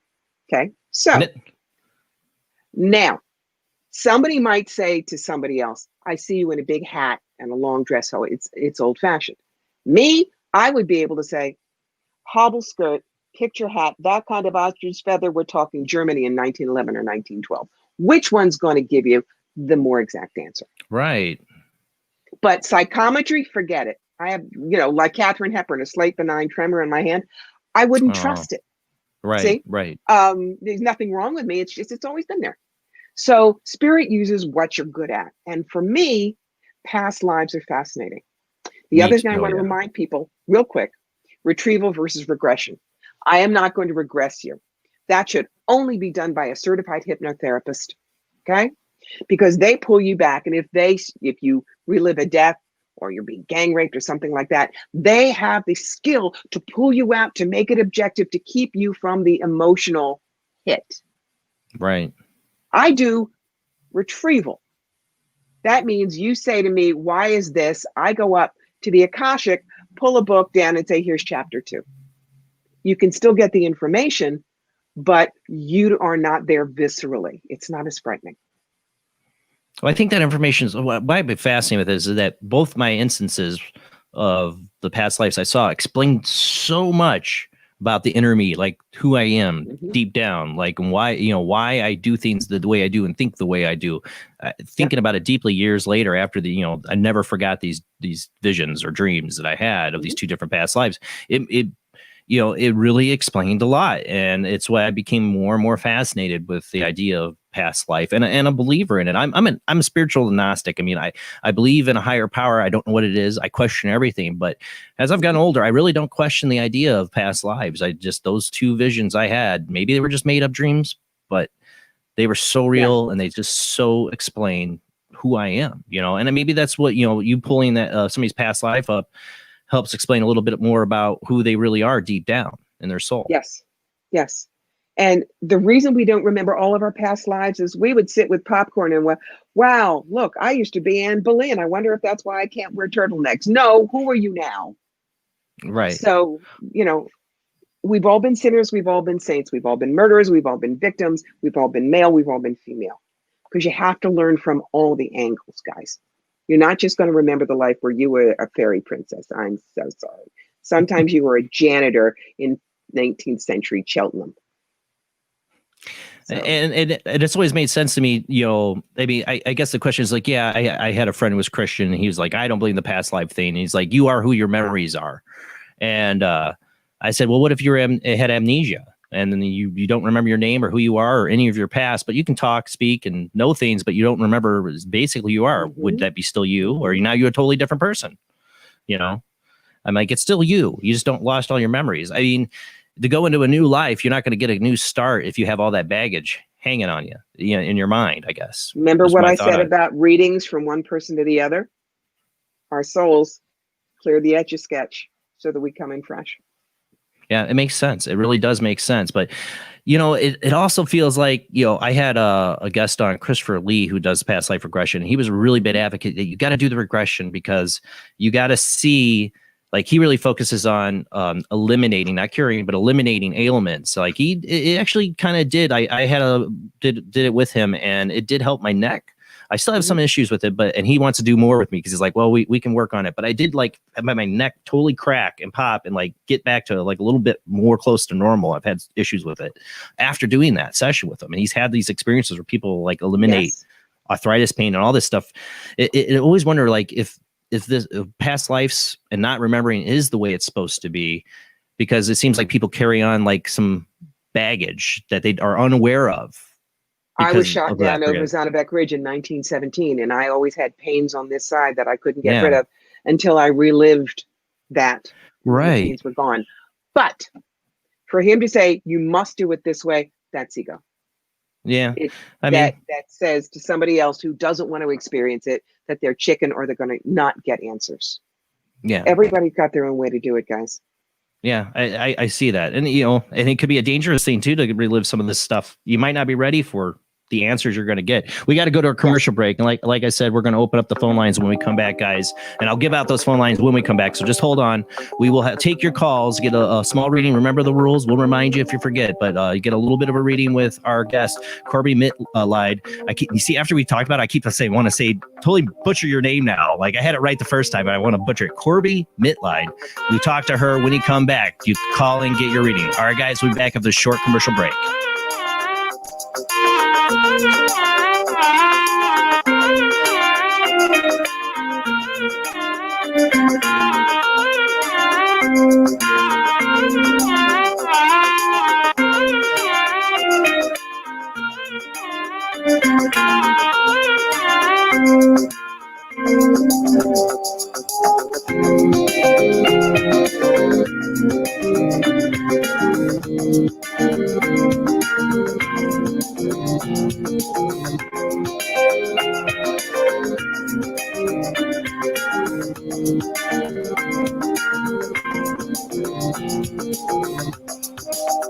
He is conducting an experiment into the combined effects of sensory deprivation and hallucinatory drugs.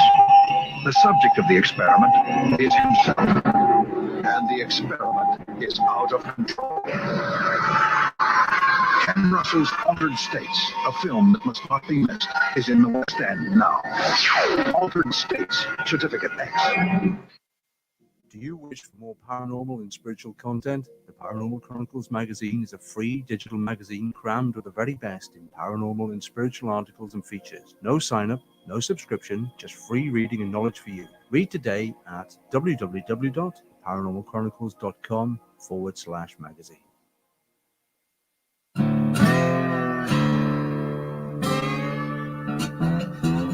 Oh, come on. I'm Southern, but... Nope. That'll do. Hello. I am Kat Hobson, host of Paranormal Experience here on WBHM Digital Broadcasting out of Birmingham, Alabama. I enjoy having guests from all areas of the paranormal, from ghosts to ufology to cryptids and beyond. You'll find some of the best researchers in their fields bringing you some great information. Join me on Wednesday nights from 8 to 10 p. Eastern here on WBHM Digital Broadcasting.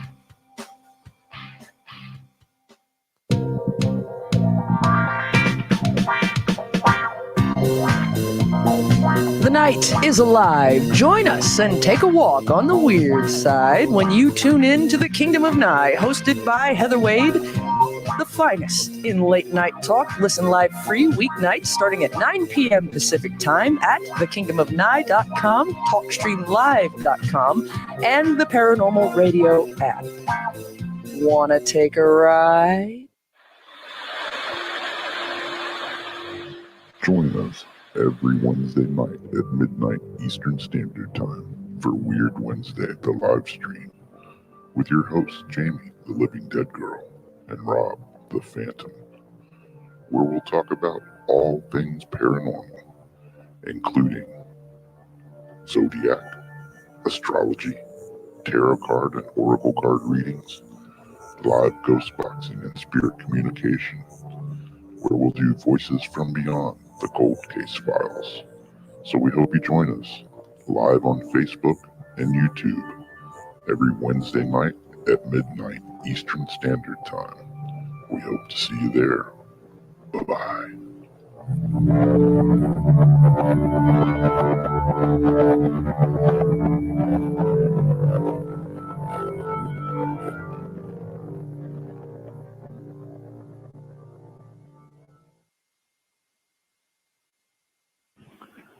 Paranation Magazine is a new paranormal magazine based out of Denver, Colorado. Our goal isn't just to give you the best paranormal content out there, but to promote paranormal unity. We're doing this by giving everyone an opportunity to tell their stories and to share their experiences. For more information, follow us on Facebook at Paranation Magazine and soon, paranationmag.com. I've Never Met a Dead Person I Didn't Like is the extraordinary travels of a young, alone, and broke psychic in the highly anticipated new book from internationally renowned psychic, medium, medical intuitive, and best-selling author Sherry Dillard. Critics have described I've Never Met a Dead Person I Didn't Like as an engrossing memoir, an empowering story of how a broken girl came to accept her psychic gift, a refreshing and fun read. I've Never Met a Dead Person I Didn't Like is available through Amazon, Kindle, Barnes & Noble, and wherever books are sold.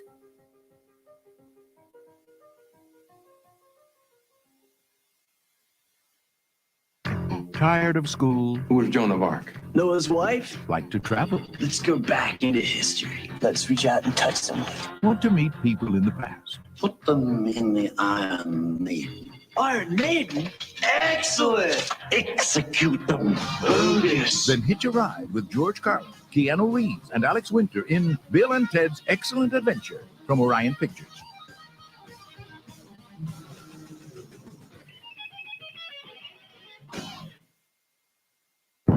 Are you intrigued by Paranormal Talk Radio? You'll love the new Paranormal Radio app from Talkstream Live. You'll find a great selection of talk shows covering UFOs, ghosts, strange phenomena, and much more. Download the Paranormal Radio app now and start listening to the very best in paranormal talk entertainment, including the network you're listening to right now, the Paranormal Radio app, free in Google Play and the iOS App Store. Please, Spock, do me a favor, and don't say it's fascinating. No. But it is interesting.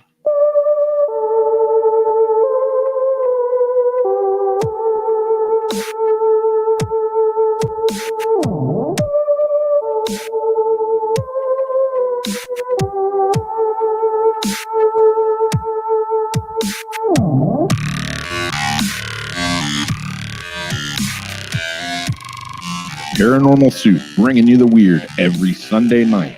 Call into the show and join the discussion. The call-in lines are 219-230-4444 or 260-225-9419 or by Skype caller ID OOJBland00 or JBland Paranormal Soup. And now to your host, Jason Bland. Tonight we have guest Corbie Mitleid. She's a psychic medium and author. We've been talking about her book, Psychic Yellow Brick Road, How to Find the Real Wizard and Avoid the Flying Monkeys. Basically, how to avoid some of the not so great fraudulent psychics out there. We heard a list of people's experiences I think she's heard of. I just can't believe the links some people will go to when it comes. I can't believe the stuff people fall for, but they do, because people are scared sometimes when they hear this stuff. The supernatural psychic abilities, people have a lot of misconceptions about it, and people can use that to their advantage. Tonight, Corbie's one of the real ones, and she will do a small reading with you, a tarot card reading. She gave out her rules there. I will have her list them again, and my rules are, when you call in, no swearing. Please remember that, no swearing. And just remember, we only got a little bit of time for your call because we might have other people calling in. But remember, 219-230-4444 or 260-225-9419. Those are the two phone lines to call in. Why is it saying I'm missing a call? See, somebody tried calling in and said I missed it. It did this last week. Well, hopefully we get your call. Let me see if I can call the last person who just called. Let's get to the show. Last week, Corbie, we had a whole meltdown, system-wise. And my phone line kept on not picking up, and I didn't know, and it just did it again. So I don't know. Somebody just tried calling, and then it didn't pick it up. Let me do this. Let me make sure this is off. Sorry, technical issues. Oh, we never have technical issues. Oh, right, never. It happens. Yeah, I know. All right, 10 minutes before the show. So A TARDIS. Oh, yeah, yes. that's my phone. That's my other phone line. Man, and then there's the question: who's your doctor? Oh, my doctor 10. Number 10, 11. But I also number 4.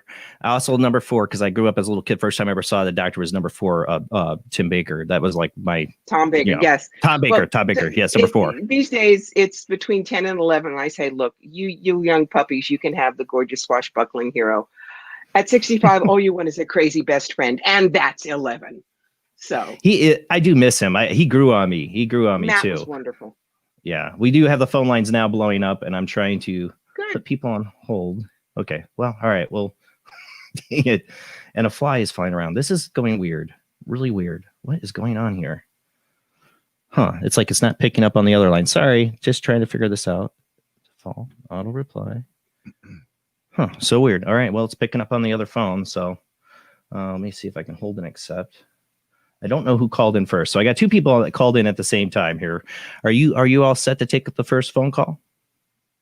Do it. All right. Let's see who we got. I got 2 people called in once. I had to click on which one we got.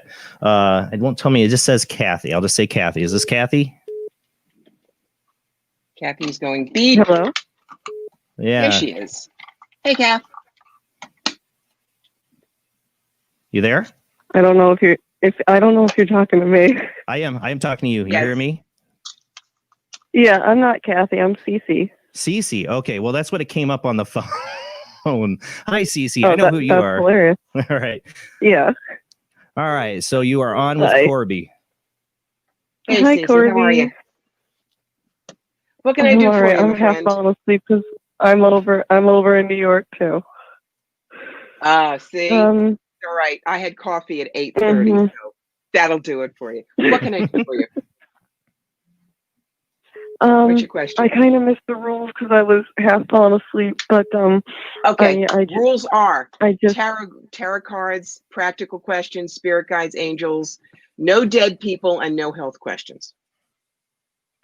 So hit me, babe. okay. I just I don't know what I'm supposed to be doing right now. I guess I look to the other side meditation and stuff for guidance, but I didn't know if you picked up on anything. All right, as long as you're Right. not saying, I don't what know. is my purpose? Because, honey, your purpose comes from your experiences. No psychic should ever tell you what your purpose is. What if I said you should be an engineer building wells in Nairobi?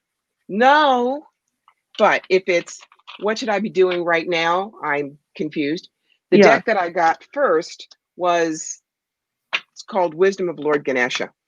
For people who don't know who Ganesh is, he's the Lord of Obstacles in the Hindu pantheon. And I compare him to the statue of the Virgin Mary in the back of all these South Philadelphia Italian American households, you know, back by the tube and the barbecue. Everybody's got one and everybody loves him. So I'm pulling 6 cards that will tell you what is going on and how to work it. Okay. So first thing is, what is the crux of the situation? And it's surrender. Now, right now, it is very hard for any of us to surrender because we don't know what's going on with the election, with the pandemic. So if your antenna are feeling like you're between radio stations, this is totally normal. What's blocking you from getting it straight? Capacity to love. What that means is you don't have to say, it's all right that this is happening. You can stamp your foot. You can have an extra drink. You can do whatever it is and say, I hate this. Because once you admit to how you feel, then you can change it. Is that making sense so far? Yeah. Okay. Your ally, your attribute in this is clear your energy. You've heard me talk about taking the Etch-a-Sketch and clearing it. I want you to look at the people who are high maintenance in your life right now, the people who are the whiny ones, the I come first. And remember my 2 magic phrases. Thank you for sharing. You may think that if you wish. And out. Your ally is empowerment. How good are you at saying no, my darling? Not the best. Okay. I have a 5-word mantra. I'm going to go off camera and I'm going to go grab it because I want you to see this on camera. And it is this: no is a fabulous idea. Okay? You got to learn to say no. Now, the next card is don't be fooled. This is something that you could use, but it's not going to help you this time. And that's wholeness. It's always nice to think that we're whole and we're full spectrum and all of that. But if you feel like something's missing, sit and look for that hole. What is it that you have to fill in? Instead, go here. And that's insight. The most important person for you to listen to right now is the one in the mirror. All right? Nothing is wrong with you and nothing ever was. Know this. Right now, all of us are dancing on quicksand. So I would suggest for you, you stop worrying about, I don't know where I am or where I'm supposed to go.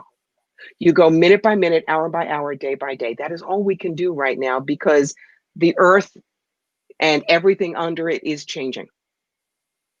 If you want to remember what is your core, grab hold of the core. But it's like a gyroscope. A gyroscope will do this all over the place, but the center stays balanced. And that's where you need to be. Last card for you. I'm going to pull one of my Raven cards for you. Okay. Ha! Come to rest, glide slowly down to earth, arrive and let go. What did I just tell you? So, I think my Ravens are such smart asses, but that's where I need you to go. It is not a matter of different job. It is not a matter of, wear this crystal. It's not a matter of say this mantra. It's a matter to look in the mirror and say, kiddo, you are doing the best you can. And so we're going to sit down and figure out what we need. That's you and the person in the mirror. That's where you need to go. Okay? Okay. Good. Yeah. Yes, thank you. I feel like that's everything I've been trying to do. Just, It's my job. I just always. Thank you. You're welcome. Hey, thank you, Cece. And thank you for the Patreon, Thank you. by the way. Oh, of course. Of course. And thank you. All right. You have a great night. You too. Bye. Bye. All right. I have somebody else on the line. I called them back because I kept on flipping back before them. I had like 2 different lines and they're like flipping out tonight. Something's weird with the counts on them. 858 area code. Who do we got? Lara Wolf. Hello? Hello. So, who is this? Lara Wolf. Oh, hey, Laura. Hi. How are you, Jason? Doing good. Thank you for calling in. Thank you. Lara, what can I do for you? I have. Oh, I'm sorry, I can't hear Corbie that well. Oh, go ahead. Hopefully you should be able to hear her. Go ahead and talk, Corbie. How is my mic? Still working? I hear you. Oh, it's perfect now. Okay. Okay. I heard you mention that you'll answer questions about past lives and phobias. Mm-hmm. Should I tell you my phobia? Yes. I do have some past life memories. Okay. Remember, I have you've had a phobia hundreds. I may not get the same one that you have. Okay. But what's the phobia? Okay. Natural bodies of water, like oceans or lakes. Okay. First thing I'm seeing, this has to be 1880s or 1890s, because I'm seeing they used to have the old bathing caravans. There were literally little wheeled rooms that they would take down to the ocean, and the old days, the women would go in and change, and this is when you had the little mob caps, and you covered practically head to toe, and you went bathing, not swimming, bathing. And okay, what I'm remembering is you were there with a younger sister, and it was a riptide. Both of you were in the water. Okay. You were terribly scared of things like jellyfish. They were gross and, ugly. And there were several of them coming toward you, and you ran screaming back up to the bathing cabinet. But when you turned around and looked, your sister was being pulled out by the riptide. You did not know how to swim. You knew how to bathe. You didn't know how to swim. And they didn't have lifeguards in those days. So you screamed and you shrieked, and people tried to go out to get your sister. But by the time they found her. Sorry, I'm starting to tear up because one of my past life memories was with my sister, but she was my older sister. Mm-hmm. Okay.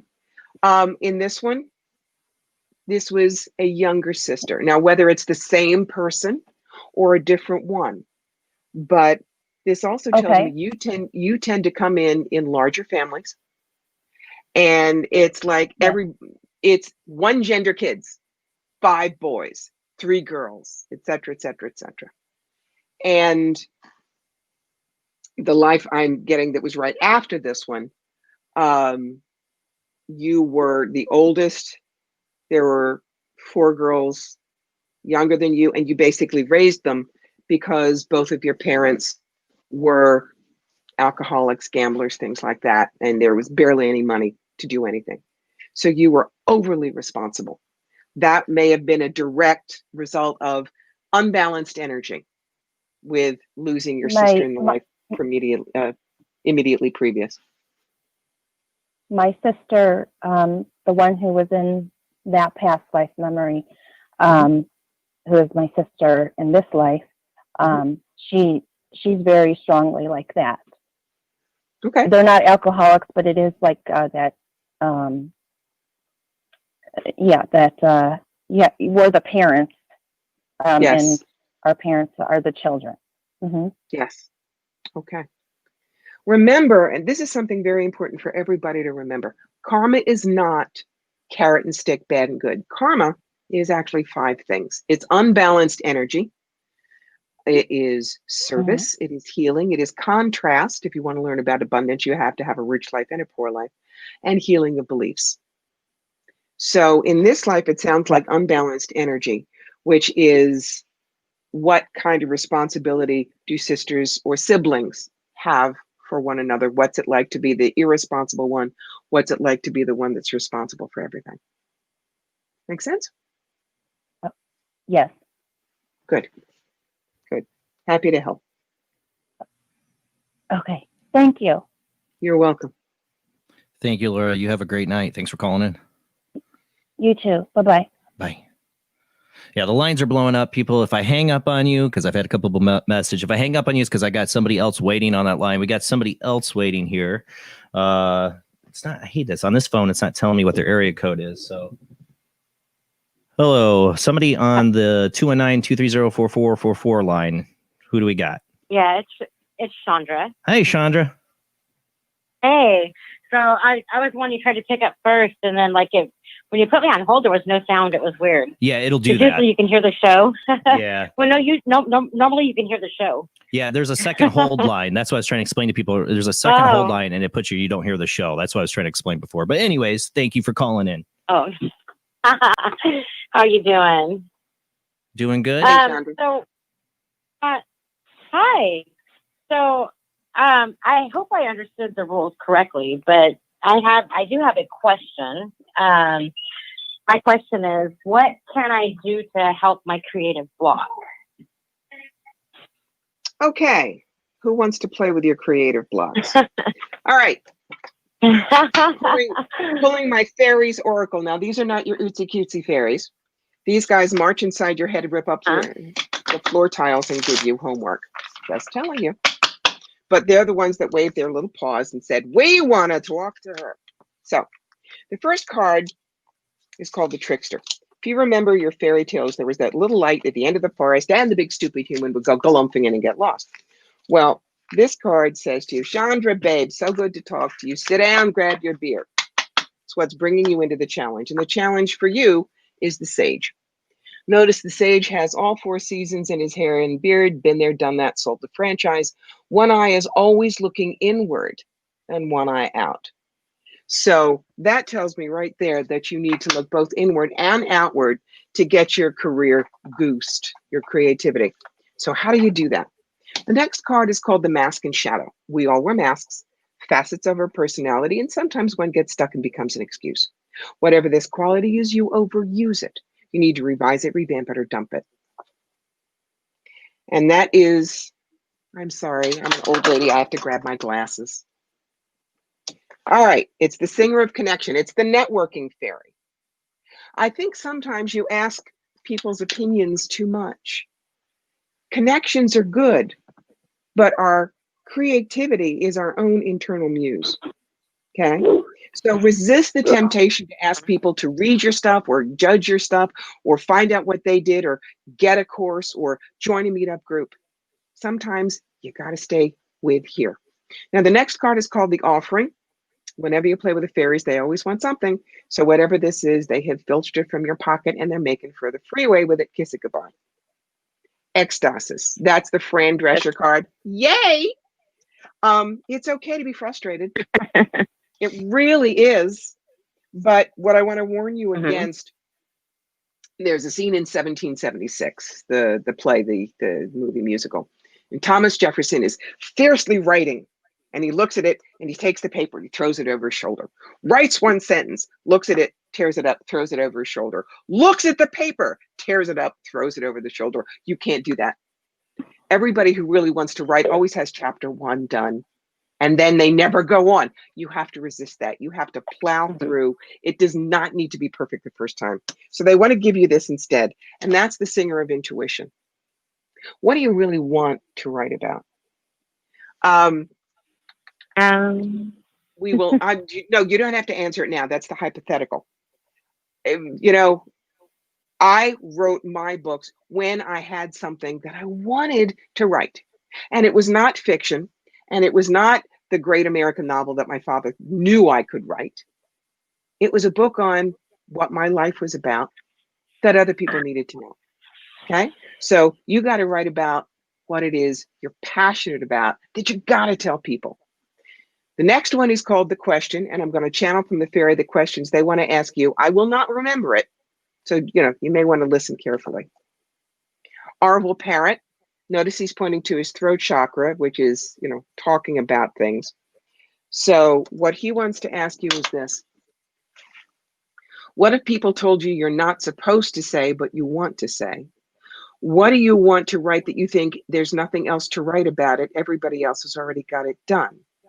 What part of your life is so strange that you know nobody has written about that part yet? That's your beginning. The fairy that's going to help you with that is himself. Himself is the ultimate male. Doesn't mean, you know, macho to macho, big muscles, no brain.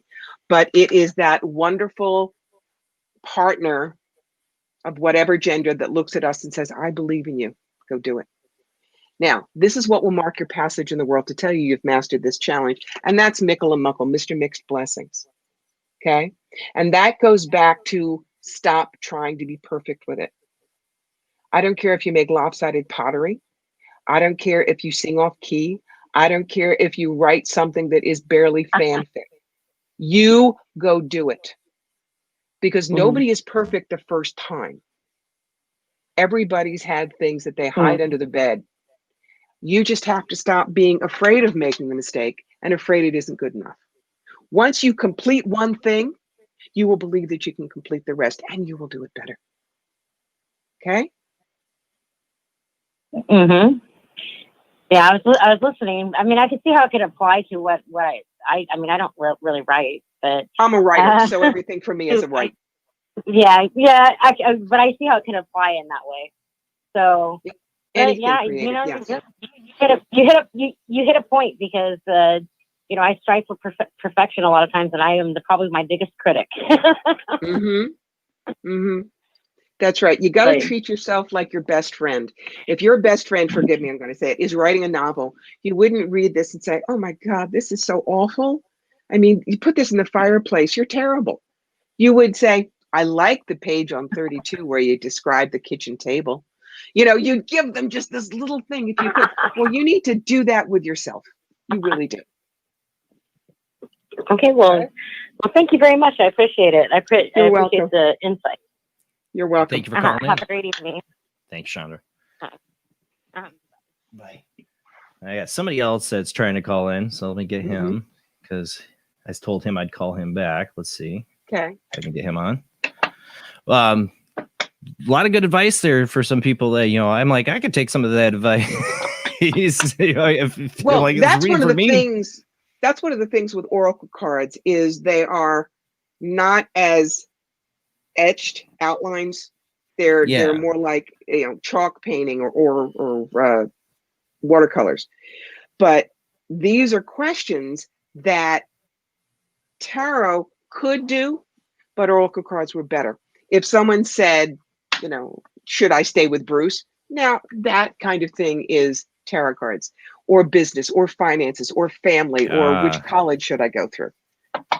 So, but I'll answer any question that comes in.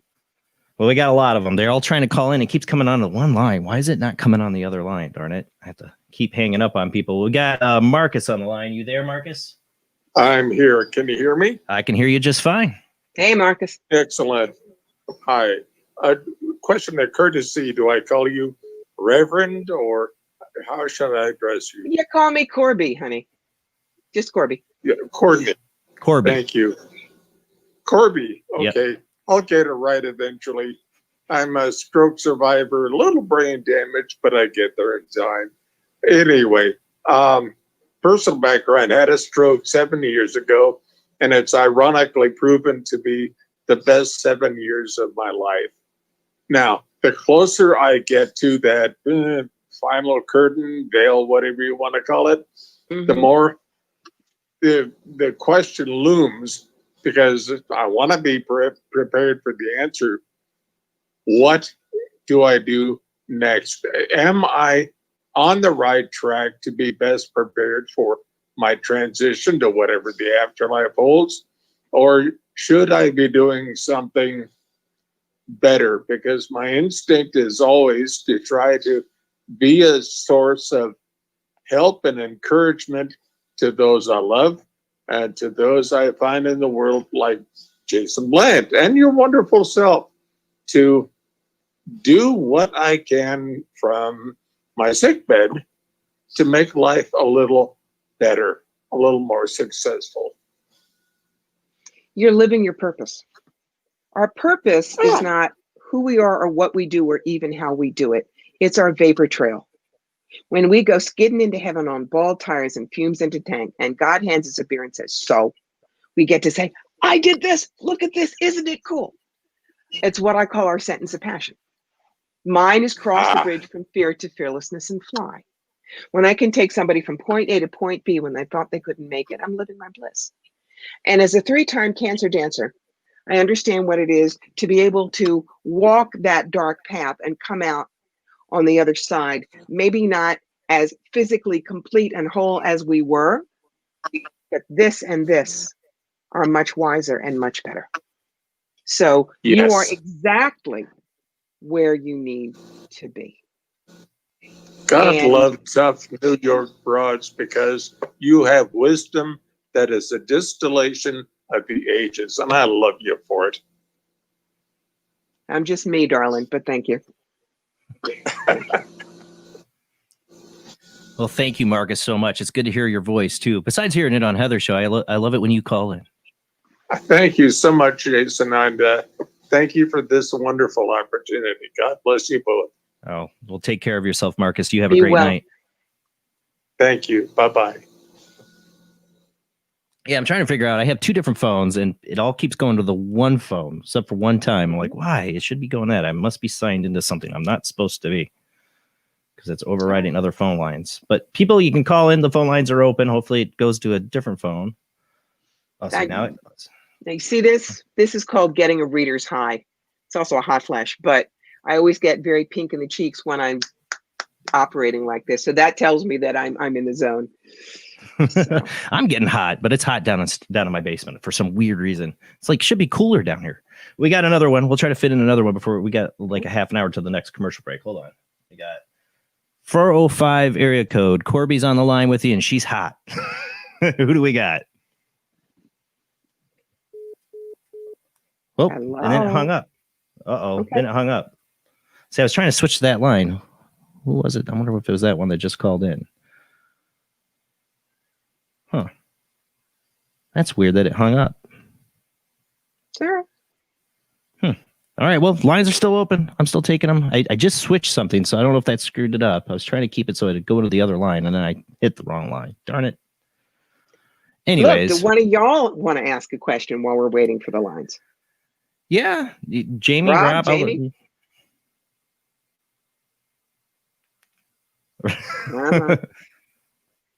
I was trying to get my mic to work. Do you want to go, I Jamie? don't actually have any questions. Jamie,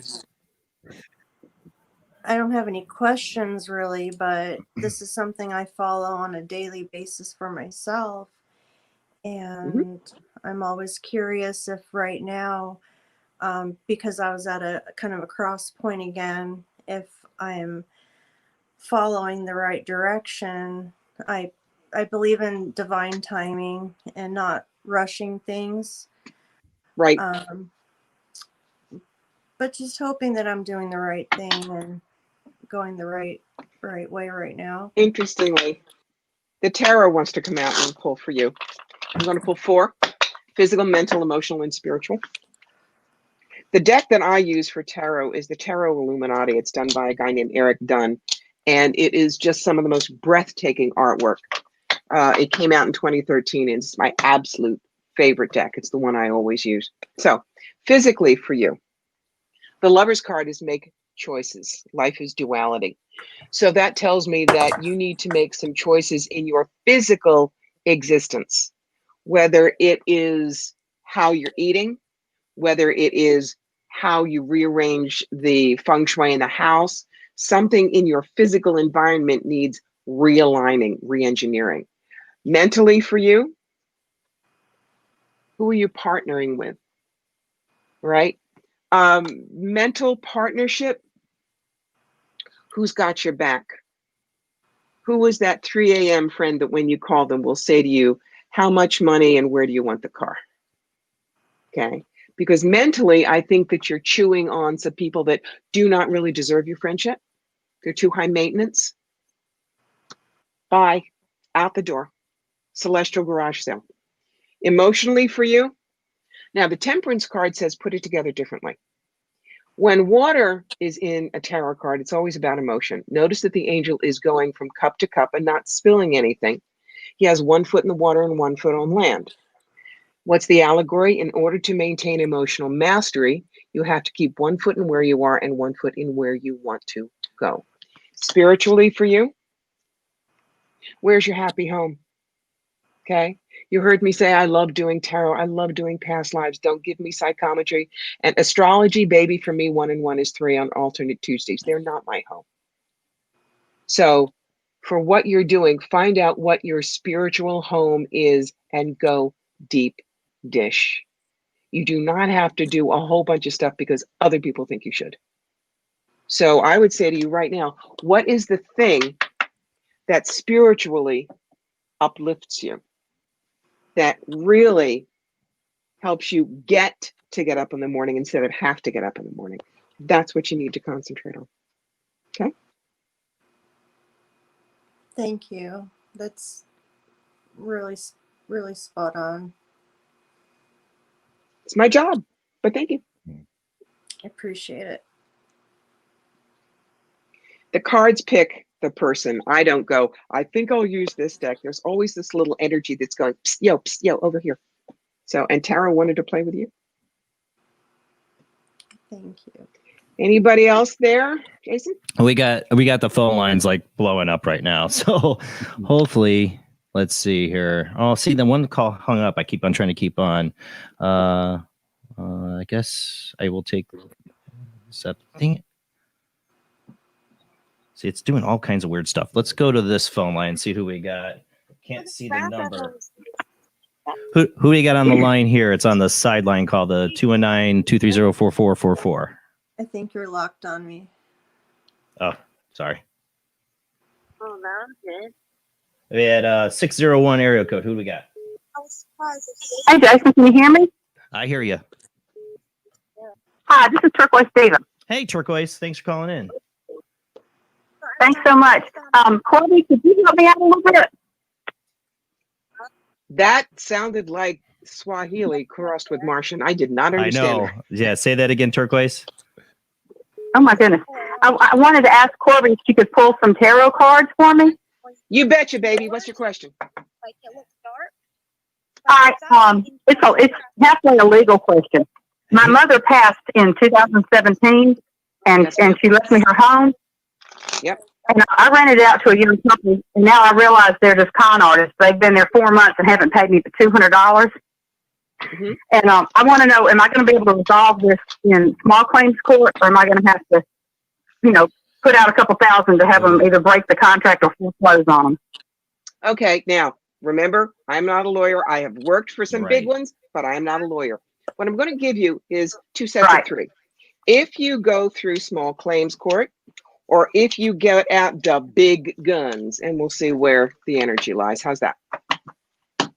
So, small claims. I don't think I'm never going to get money. Okay. Now, this card, the Tower card, does not mean gloom and doom. I call this the imploding sports stadium card. Toronto Blue Jays want to build a new stadium. They got to blow up the old one first. So this tells me that it will probably have to be even worse before small claims works for you. You probably should have started banging on this guy before. And small claims may be the beginning of what you do, but not the end. What about the big guns? Okay. This is the smart attitude card. Watch your attitude with whoever you go to. Number 2, realize that there would be a lot of responsibility on your side, whether it's depositions, whether it's interrogatories, whether it's discovery. And this says you would walk away from it because you couldn't get back what you were owed. So my thought is probably you should just find out how to evict him in whatever state you're in and start fresh. Clear the energy in that place and start fresh. Because if he's not paying you, you probably have a right. Do you have a lease, or was it just word of mouth? No, I've talked to a lawyer. I have an ironclad contract, and they've broken the contract. And I don't even want my money at this point. I just want them out of my life. Then that's where you go. Get rid of them, clear the space, and next time get a lot more in the way of character witnesses and check his finances before you sign up. Okay, great. Thank you so much. My pleasure. Thank you, Turquoise. You have a great night. You too. Yeah, the phone lines are blowing up. We got another person waiting on the line. I'm like trying to handle the phone lines. Oh my God. Okay, we got Zach on the line. How you doing tonight, Zach? I'm doing pretty good, brother. How you doing this evening? Doing great. Thanks for calling in. Hey, Zach. Okay, hey, Corbie, I just have just one question. It's really about past lives and a reoccurring dream I have. Jason, you know which dream that I'm talking about. So in this dream, okay, I'm in a dark place. I don't know where I'm at, but I feel a gun over to the back of my head. I say, make it quick. I hear the gunshot go off. I go down. I can't even move my body. I feel someone pouring gasoline on me because I can smell it. And then they light me on fire. And I just feel just this excruciating pain when I'm on fire. Can you just give me your insight, what you're getting from that? Yeah, and it's not pleasant. Are you sure you want it? Go right ahead. Okay. You're in a cellar. This is Prohibition time. This is down in New Orleans. And you did someone a dirty and you cut the bootleg. So it was a matter of you or your family. You said it would be you. And that's why you said make it quick. Shotgun. Unfortunately, they did not hit you where they needed to hit you. You should have been killed immediately. Instead, it would have been a fatal wound, but they wanted to get rid of the body. And so they were going to burn you and the house where they shot you. That is so awkward because I believe I mentioned this before on the show that just for some reason, just with that dream, it had something to do with organized crime. And I have never heard this that- show, and I'd never been on it before, darling. So that was just the universe lining things up for you. Well, the reason Zach calls in with this one is when the first time he brought this up, it kind of gave me a little goosebumps because when I was in high school, I was in TV class and we would make little short films. And this one short film was like my masterpiece. It was my David Lynch kind of version of a 15-minute short film. And the way that it begins and ends is almost like that scene pretty much he describes of these mobsters executing a guy pretty much in the same fashion, everything that's going on in there. So it's like, I don't know, maybe in a past life I murdered you, Zach. I don't know. You and I were in the mob together, dude. I don't know. Or just my creative. I just picked up on it. I don't know. But the phone lines are blowing up. Thank you, Zach, for calling in. You have a great night, buddy. Hey, you too, everybody. Have a good night. All right. Bye. All right, we got another one that's been trying to call in. Let me see if I can squeeze in here. We got 910 area code. Who do we got? Hello, this is Jay. Hi, Jay. From Wilmington, North Carolina. Oh, thanks for calling in, Jay. Hey, how you guys doing tonight? Doing good. You calling in for a reading? Yeah, maybe past life. You guys come up with anything for my past life? She needs to know a phobia. Kind of like a phobia, an obsession, a place that you love that makes no sense. And I'll pull from there. Geez, I love the ocean, love fishing. You love fishing? Kind of my obsession. Okay. Okay. What I'm getting from you Love being out of the water. Yeah. is, oh God, this is someplace in Maine, but you're not a lobsterman. But this is way up in close to the Maritimes. And what I'm seeing is a cabin on a lake. It is, we're talking 1930s. You were someone who was one of the go-getters in the 1920s in Boston. But you lost damn near everything in the crash. What you had left was a cabin that was your father's or your grandfather's, just a little hunting cabin up on the lake. And when you lost everything, you just said, screw it. You were not married. You did not have kids. You were a confirmed bachelor. And you watched too many people jump off roofs, out windows. And what this did is it gave you the chance to realize you really didn't give a hoot in hell about the money and the glamour and any of that. And you spent the last 15 or 20 years of your life basically without people unless you had to go to town for supplies. And living in that cabin and fishing and being at peace. You no longer had to argue people into or out of stocks. You no longer had to keep up with the Joneses. You no longer had to explain to people why you were not married. You were allowed to live. And it is one of the greatest pieces that you have ever had. And in this crazy world, you probably would love to go back to that. It's not as easy as it was in 1929, 1930. Yeah, for sure. Wow, that's cool. Yeah, it's pretty relaxing. Yeah, it sounds great. Sounds like pretty achievable goal. Thank you very much. Thank you, Jay, for calling in. You have a great night. Right. Cool. Thanks, guys. Still got people trying to call in, and my lines are still being weird. I don't know why. I keep going to the wrong thing. You know, one of my I guess if I had a question here, well, wait, I mean, I'll hold on because I still got people calling in. So, all right. I still got people calling in. Well, maybe I keep one. Let me just call that one back because I think they've been trying to call in. Wow. Let's see if I can get that person on this line. For some reason, my phone, one line keeps hanging up on people. I'm like, why? Shouldn't be hanging up on people. So I got to call them back, see if it takes them. Maybe. We'll see.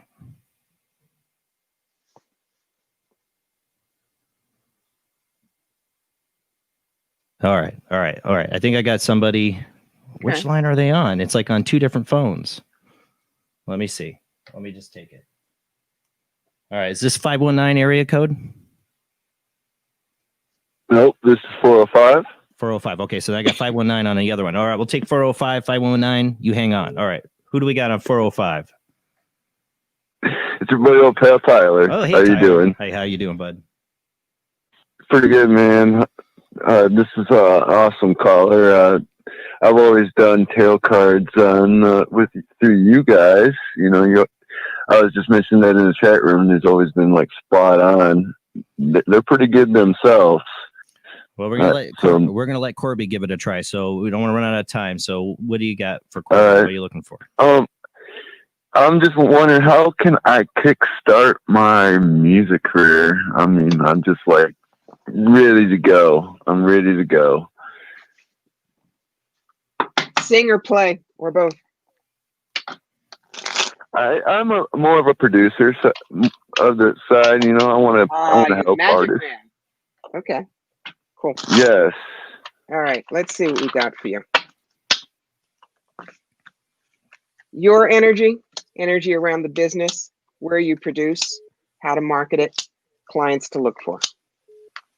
All right, you? Yeah. You are always the risk taker. You can't stand bland. You can't stand, beige. You're someone who wants to find the next big, edgy thing, even if you have to literally pull it by the hair to get it into the spotlight. Energy around what you do, you're the magician. You're the one who's supposed to turn lead into gold. You're supposed to take the people who've got the rough talent and polish it so that it has a little bit of your stuff in it, not just the music people you're working with. Where you did any place that you feel like you shine, that's the right studio for you. Okay. I'm also seeing, I don't know where you live, but this says southern part of your state, wherever you live. Okay. How to? Yep, I live in the southern part. Okay. How to market what you do? It's got to be victory through teamwork. In other words, People don't sit and wait for you to make magic for them. They have to be 200% committed, and don't waste your time on people who are like this. They have to want it so bad that they're tasting it and it's in their blood. They have to hit your level of passion. Don't waste your time on applesauce. Don't waste your time on milquetoast. Okay? The people to look for now, the high priestess is always the one who knows and knows she knows, but doesn't share until she's good and ready. So what you need to find is for one thing, this is telling me a female. You need to look for a solo female that has You're not spot yet on. been discovered. That's what I want to do. That's what's been in my mind is I find this solo and she sounds like Amy Lee. I'm like, and she's married. She's got her stuff together and she's just, like, so it's professional. That's what I'm looking for. I don't want, She's there. You know what I'm saying? That's how I do. And she's there. Yeah. If that card comes up, she is definitely there. Now, let me quickly see how fast you're going to find her.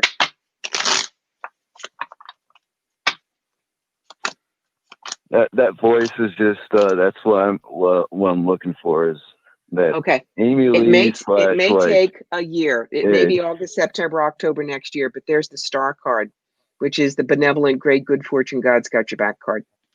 All right. So next late summer, early fall is when you'll really hit your stride with her. I'm working on my set list, so here we go. Okay. Thank you, good guys. enough.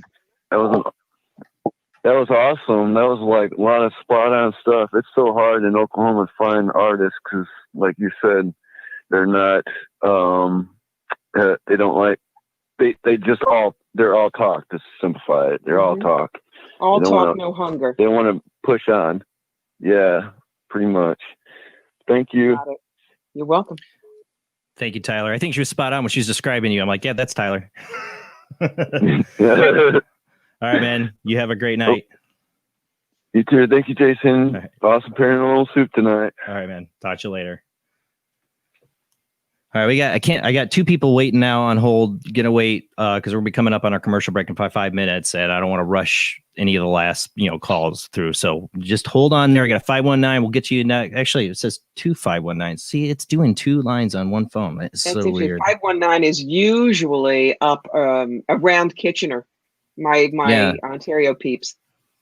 See, I'm afraid. See, this one's been on for 5 minutes, and this one, are they the same number? They look like the same number. I can't read it all, but it's weird. The phone lines are doing something weird. They're like possessed tonight. I don't know, but just hang in there.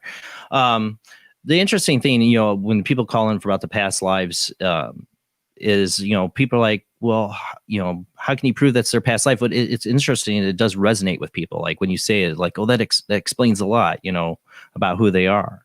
Mm-hmm.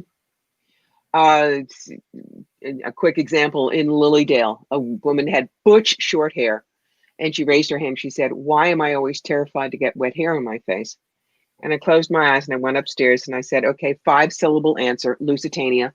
In 1915, you were a passenger on the German liner that was torpedoed and you went down. You had not bobbed your hair. You still had the big Edwardian mass. So that took on a lot of weight of water. Plus, it was so long, you kept getting debris caught and it pulled you down and you drowned. And she looks at me white-faced and she said, is that why I'm scared of ships too?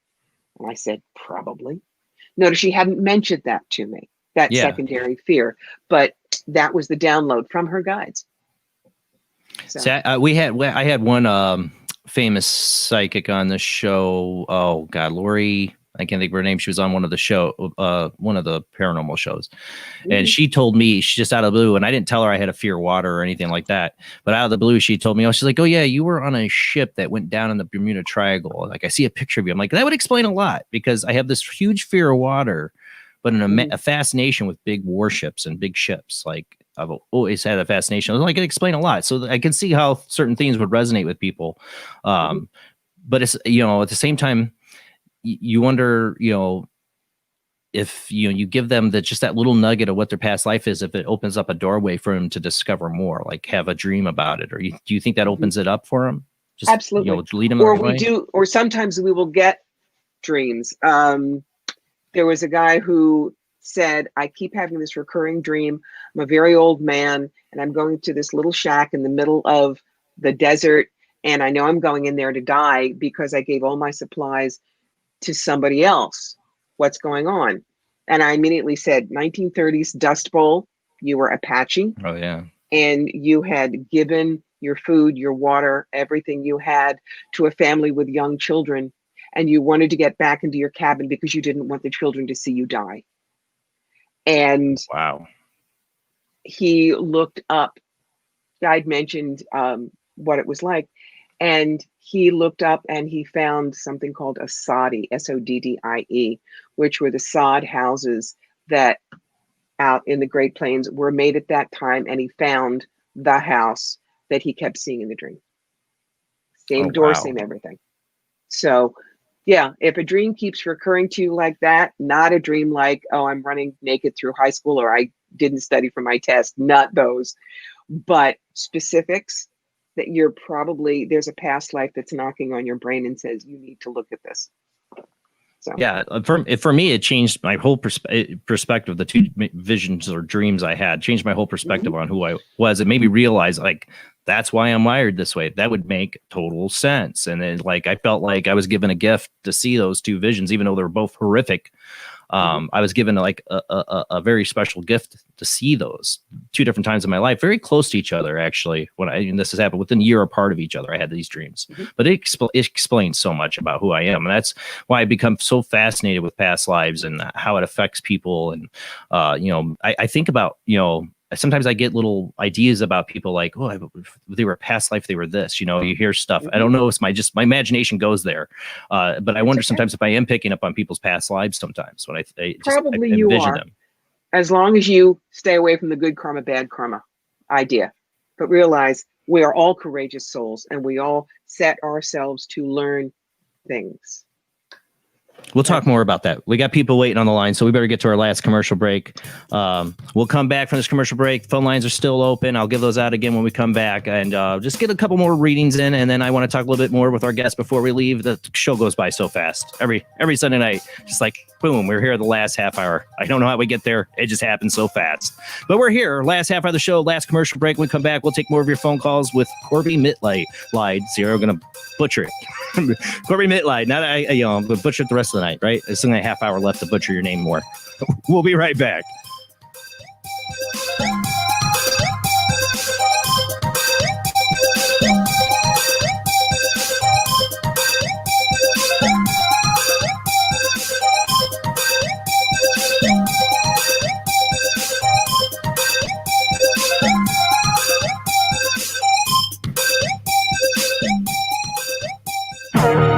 Intercepted transmission of unknown origin. Transmission? Out here? SOS. Human. Unknown. Alien. Certificate X. Exclusive engagement at the Odeon Leicester Square. Now. Any systematized transmission indicating a possible intelligent origin must be investigated. In space, no one can hear you scream.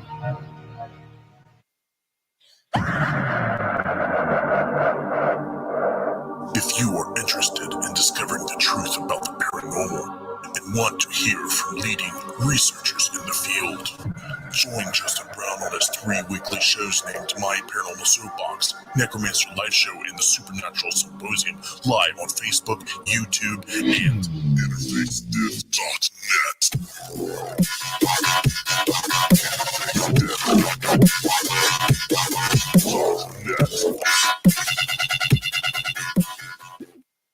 This is an APAC studio presentation. Hi, I'm Barry, owner-operator of Barry's Barometer Barn. Lately, I bet you've been lying awake at night asking yourself, how many barometers do I really need? Well, at Barry's Barometer Barn, we think you need more than one. Otherwise, we're going to go out of business. Remember, at Barry's Barometer Barn, we don't know the meaning of high-pressure sales. Come on, folks, buy another barometer. I'm trying to put my kids through college. I've got a family to support and a secret mistress who isn't cheap. Visit Barry's Barometer Barn, 000 Storm Drive. Come Come on, folks, buy a barometer. I'm Barry's older brother, Larry, and every time one of you people walk past the store without coming in, Barry beats me.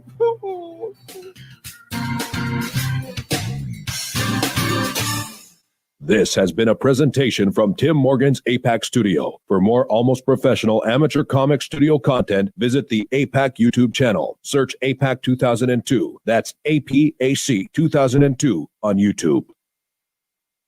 When Alex Gardner is asleep, he has an extraordinary gift. The government wants it, the scientists want it, but to keep it may cost him his life. It might be better if Alex didn't sleep at all, but he cannot resist entering the dreamscape. Can you? See Dreamscape in the West End and all over London now. Certificate 15. It takes an extraordinary adventurer to enter the dreamscape. Are you intrigued by Paranormal Talk Radio? You'll love the new Paranormal Radio app from Talkstream Live. You'll find a great selection of talk shows covering UFOs, ghosts, strange phenomena, and much more. Download the Paranormal Radio app now and start listening to the very best in paranormal talk entertainment, including the network you're listening to right now, the Paranormal Radio app, free in Google Play and the iOS App Store.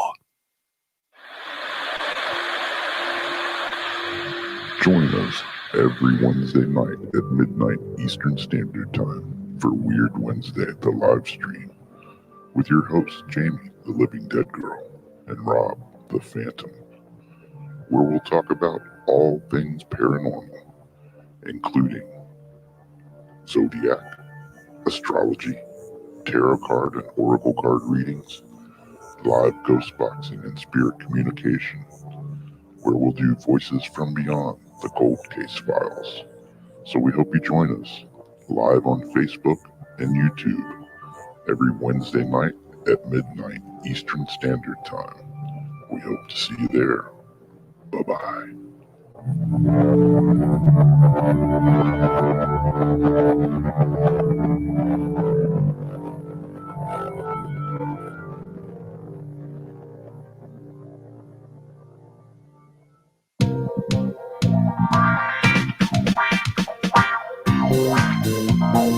The night is alive. Join us and take a walk on the weird side when you tune in to the Kingdom of Nye, hosted by Heather Wade, the finest in late night talk. Listen live free weeknights starting at 9 p.m. Pacific time at thekingdomofnye.com, talkstreamlive.com, and the Paranormal Radio app.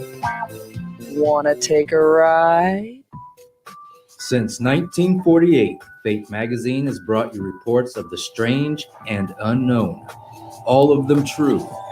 Fate Radio is carrying on that tradition, bringing you the unusual, macabre, strange, and bizarre.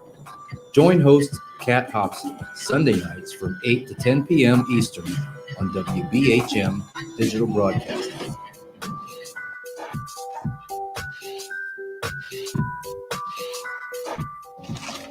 Heat 'em up. Do, re, be gone.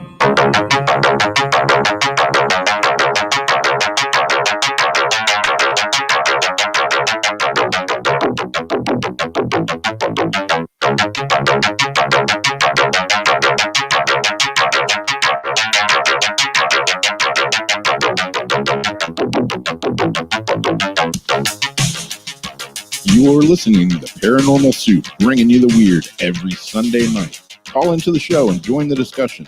The call-in lines are 219-230-4444 or 260-225-9419, or by Skype caller ID OOJBland00 or JBland Paranormal Soup. And now to your host, Jason Bland. Tonight, we've been talking to psychic medium Corbie Mitleid. I get that right? Corbie Mitleid. She's the author of the book, You've Got the Magic, Who Needs a Genie? Also the book, The Psychic Yellow Brick Road, and Clean Out Your Life Closet. I want to have to pick up some of these books. Talking to Corbie. Corbie's been a wonderful guest tonight. She's been taking the calls. I do have somebody waiting on hold. We will get to you here in just a second. But just remember, we only got a half an hour left. So if you call in, just a short reading. We're going to do a couple more. But she's been so far remarkable tonight. Loving having her as a guest and loving the phone calls. Thank you to everybody that's been calling in. But let's go ahead and get back to our guests.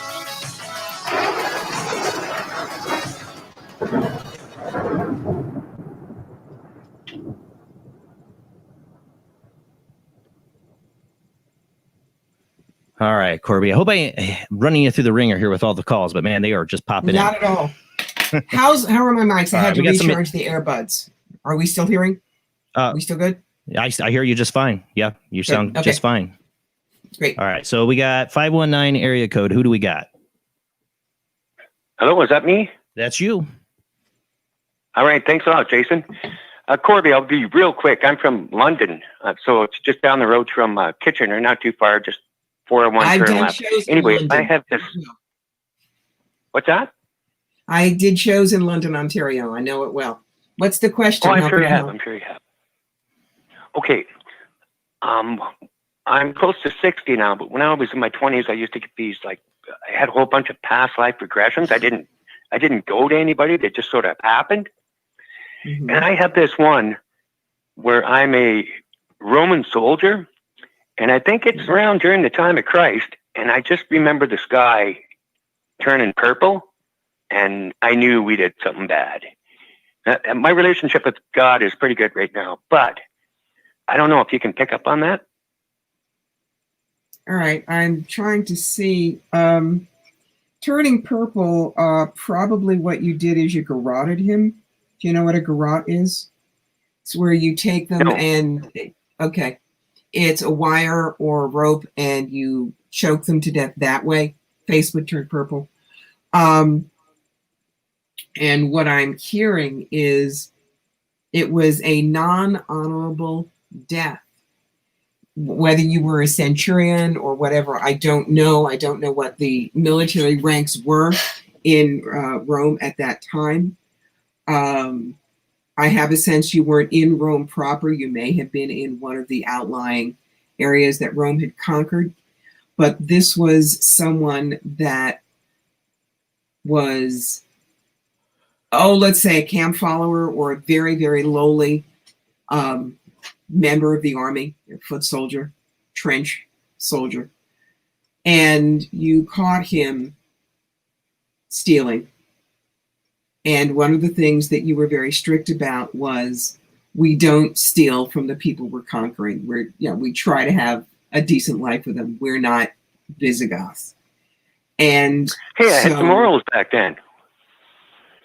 And so what you did is you literally garroted him, which was a very non-honorable death.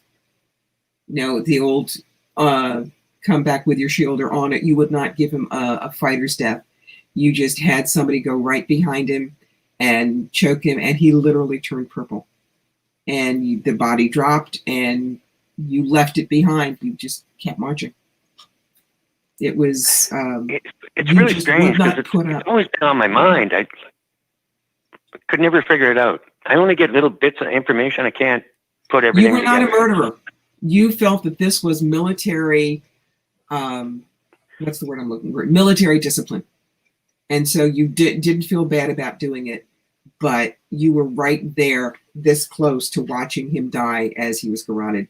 And that's a memory that tends to sear itself on our souls.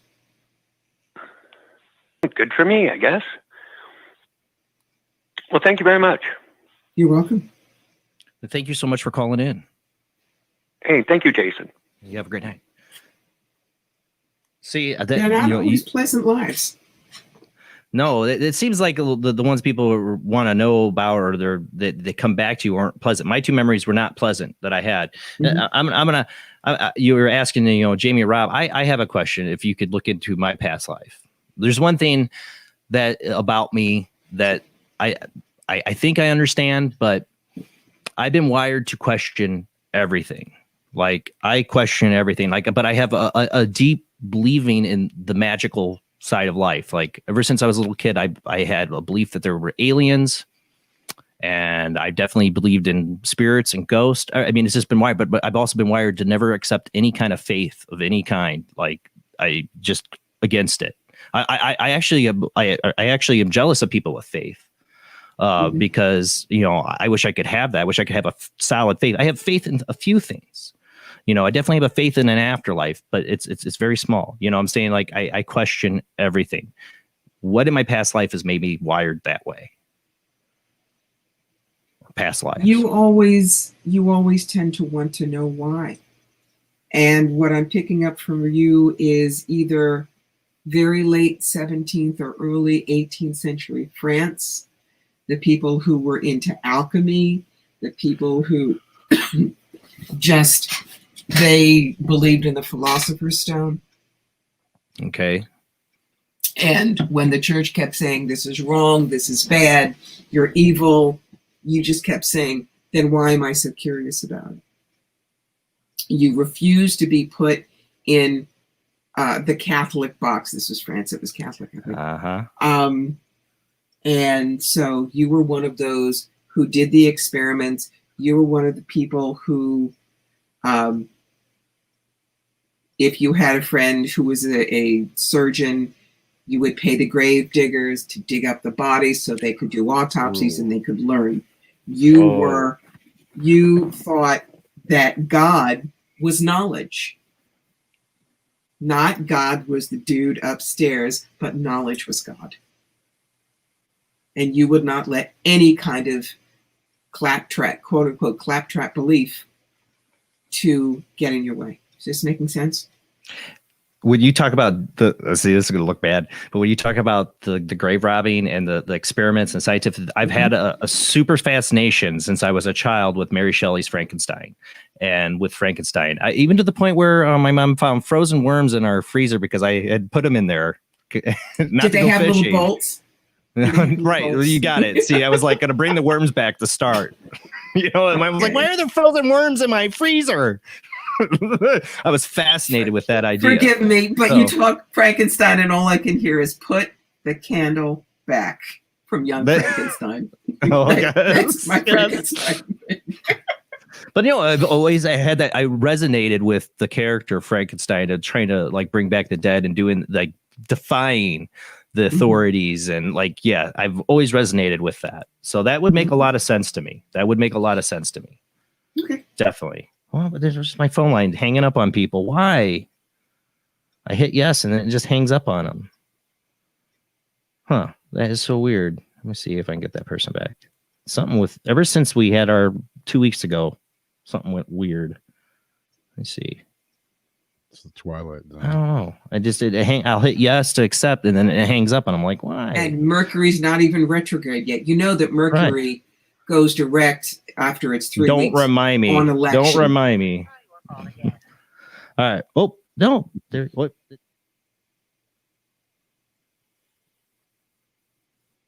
Well, while we're waiting, You got it, Dr. Rob. What's your question?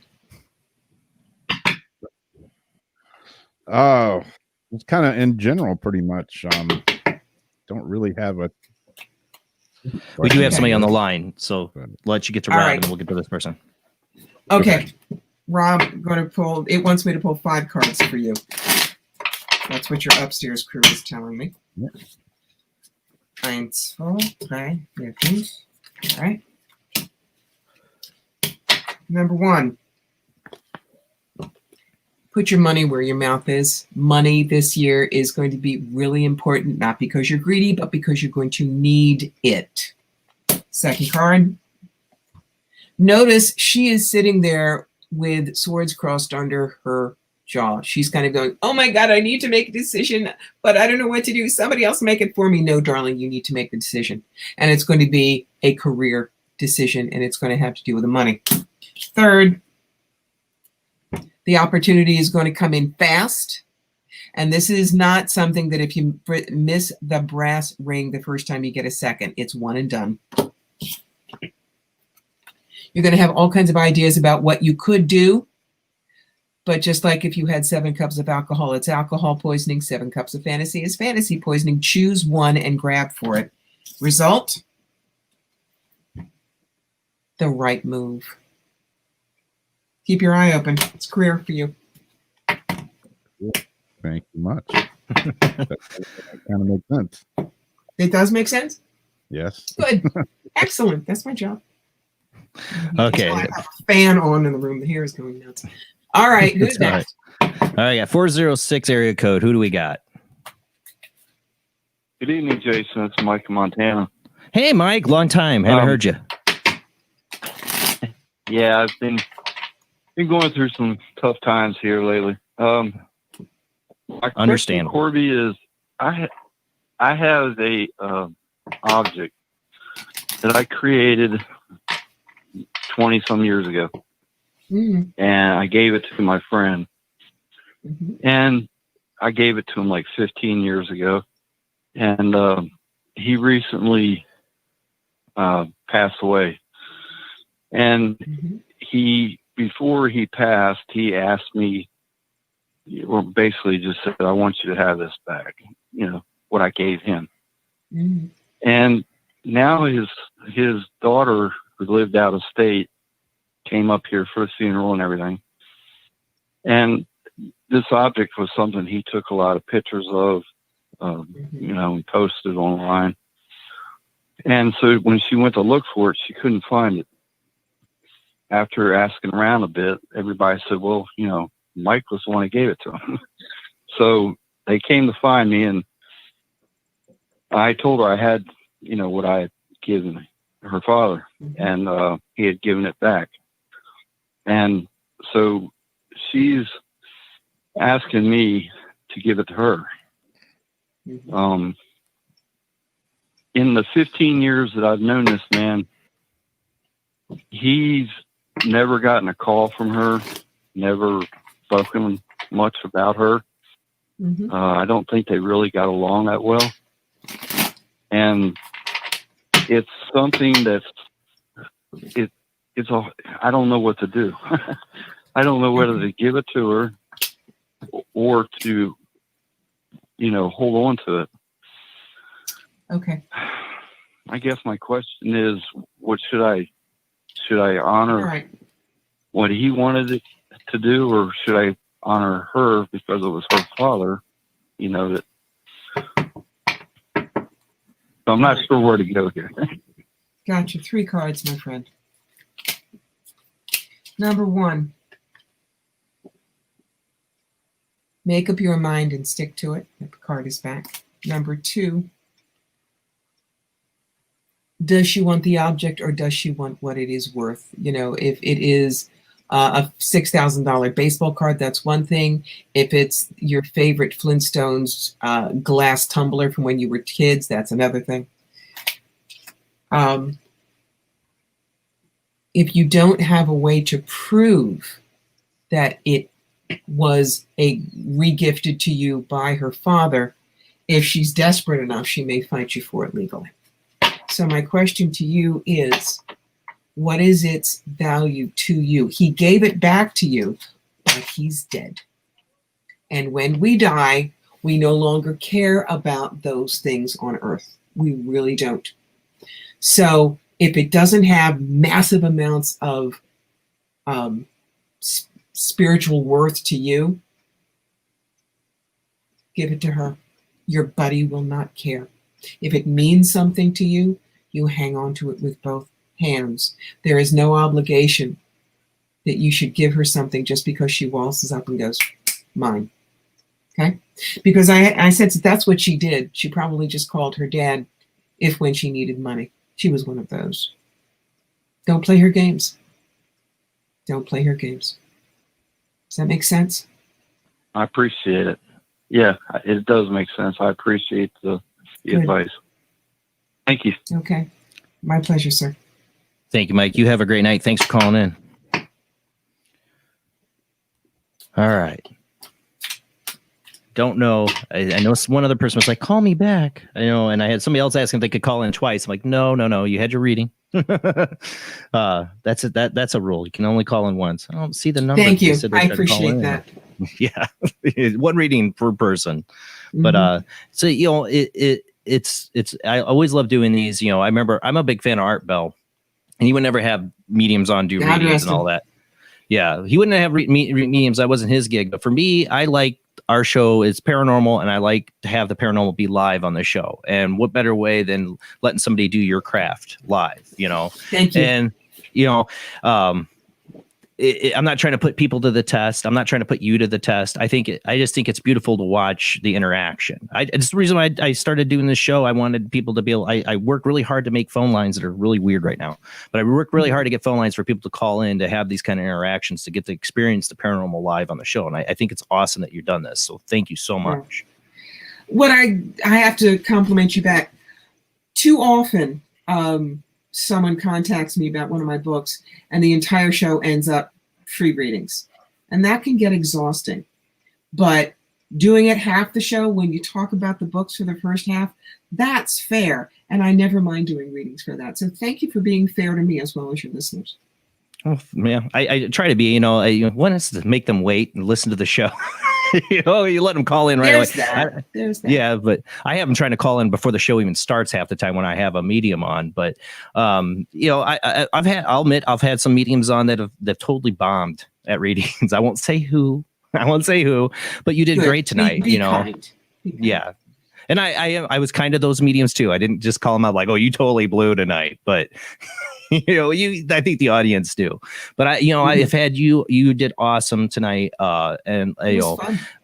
Yeah, and great calls from some people. I heard some people haven't called in a while too. It was nice to get to hear Marcus and Mike in Montana call in. So that was awesome. So what's coming up for you with the new normal, or what we're dealing with? Are you doing readings for people still? Oh, good Lord, yes. This is an example of the universe setting it up for you. 2 years ago, I was still doing 45 weekends a year on the road. Last year, remember, I'm an old lady, pinched nerve, herniated disc, man, pain like you do not know. 2 months after, I was beginning to heal, and my doctor looked at me and said, your traveling days are over. You cannot do the load-ins. You cannot do the 8 hours in the car. So I still do shows about 2 hours around me, and I'm 1 hour west of Albany. But because of that, I had already set up doing Zoom and Skype and phone readings.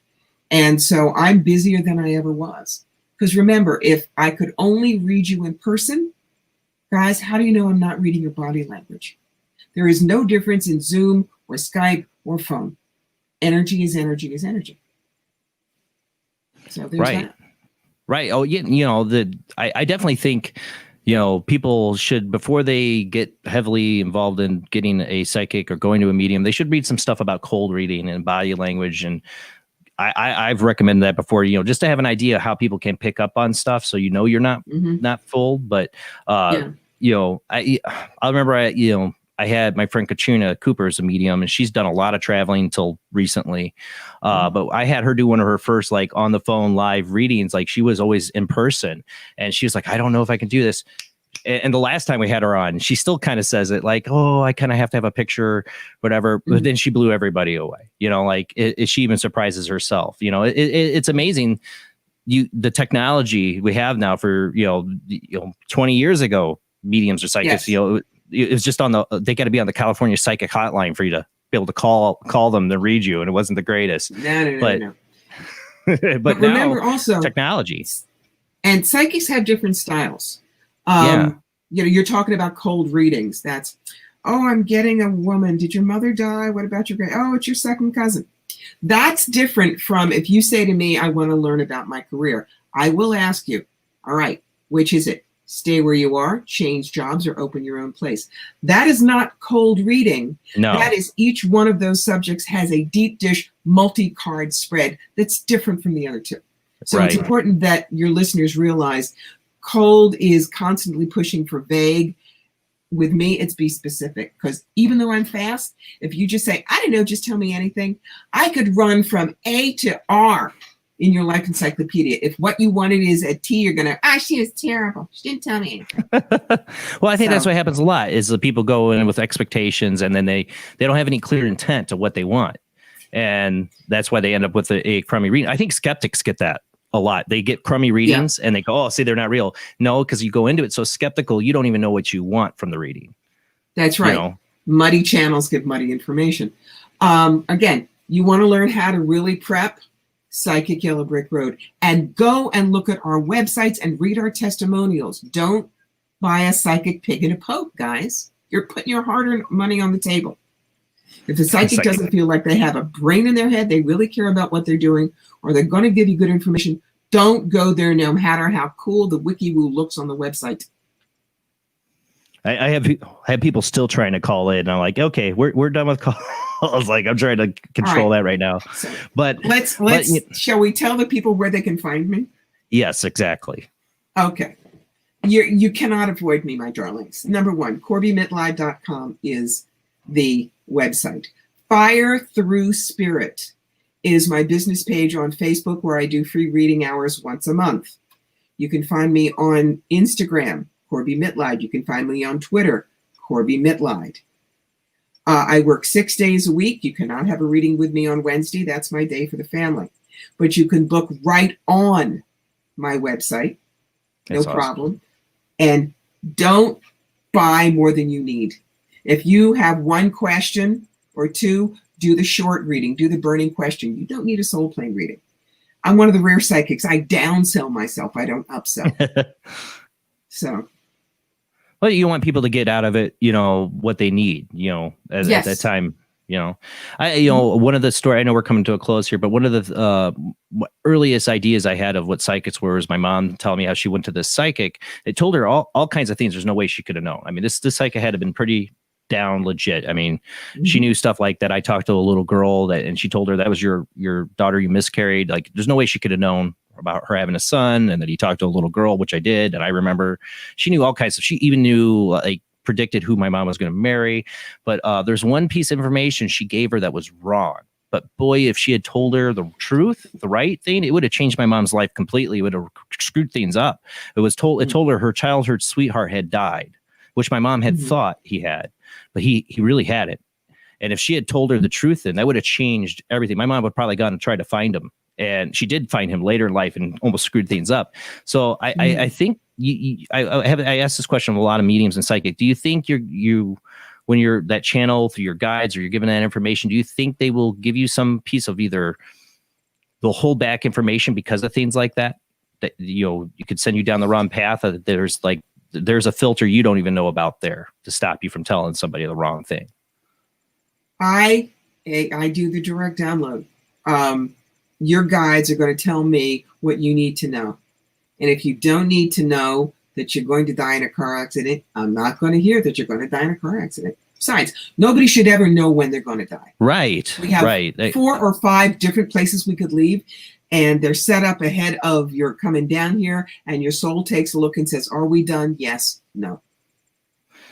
So one of my earliest influences of what psychics were too was also fiction, which was Dead Zone. I'm a big Stephen King fan. And I always thought that would be the worst thing to have the Johnny's gift theory, grab somebody's hands, and it's always something bad. He doesn't see like, oh, you're gonna have something good. No, you're gonna die. He like shakes. And then he sees like some horrible vision of somebody's gonna die. That would be a horrible gift. I met somebody when I was really young that was a big influence on me in that, but he told me he had psychic gifts. And his only gift really is that he would always, when he'd first meet somebody, see a scene of how they were gonna die. And he would not tell them. But he always saw it. It would always come true, but he would never tell the person how it would happen. I'm like, that would be horrible. That would be horrible to have that gift. Do you think people really do see that though? You know, he said he wouldn't use it. I know some psychics that insist on telling you what it is.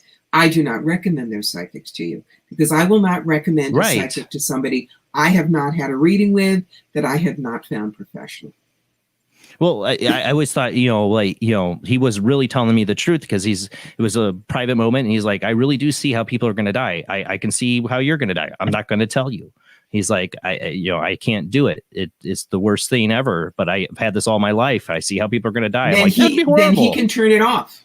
If he That's what I would say. If we want it, then he can turn it off. Your guides are not, they don't batter down your fences. You still have your free will, and you can say, this is how I want it to go. And they will listen. Oh.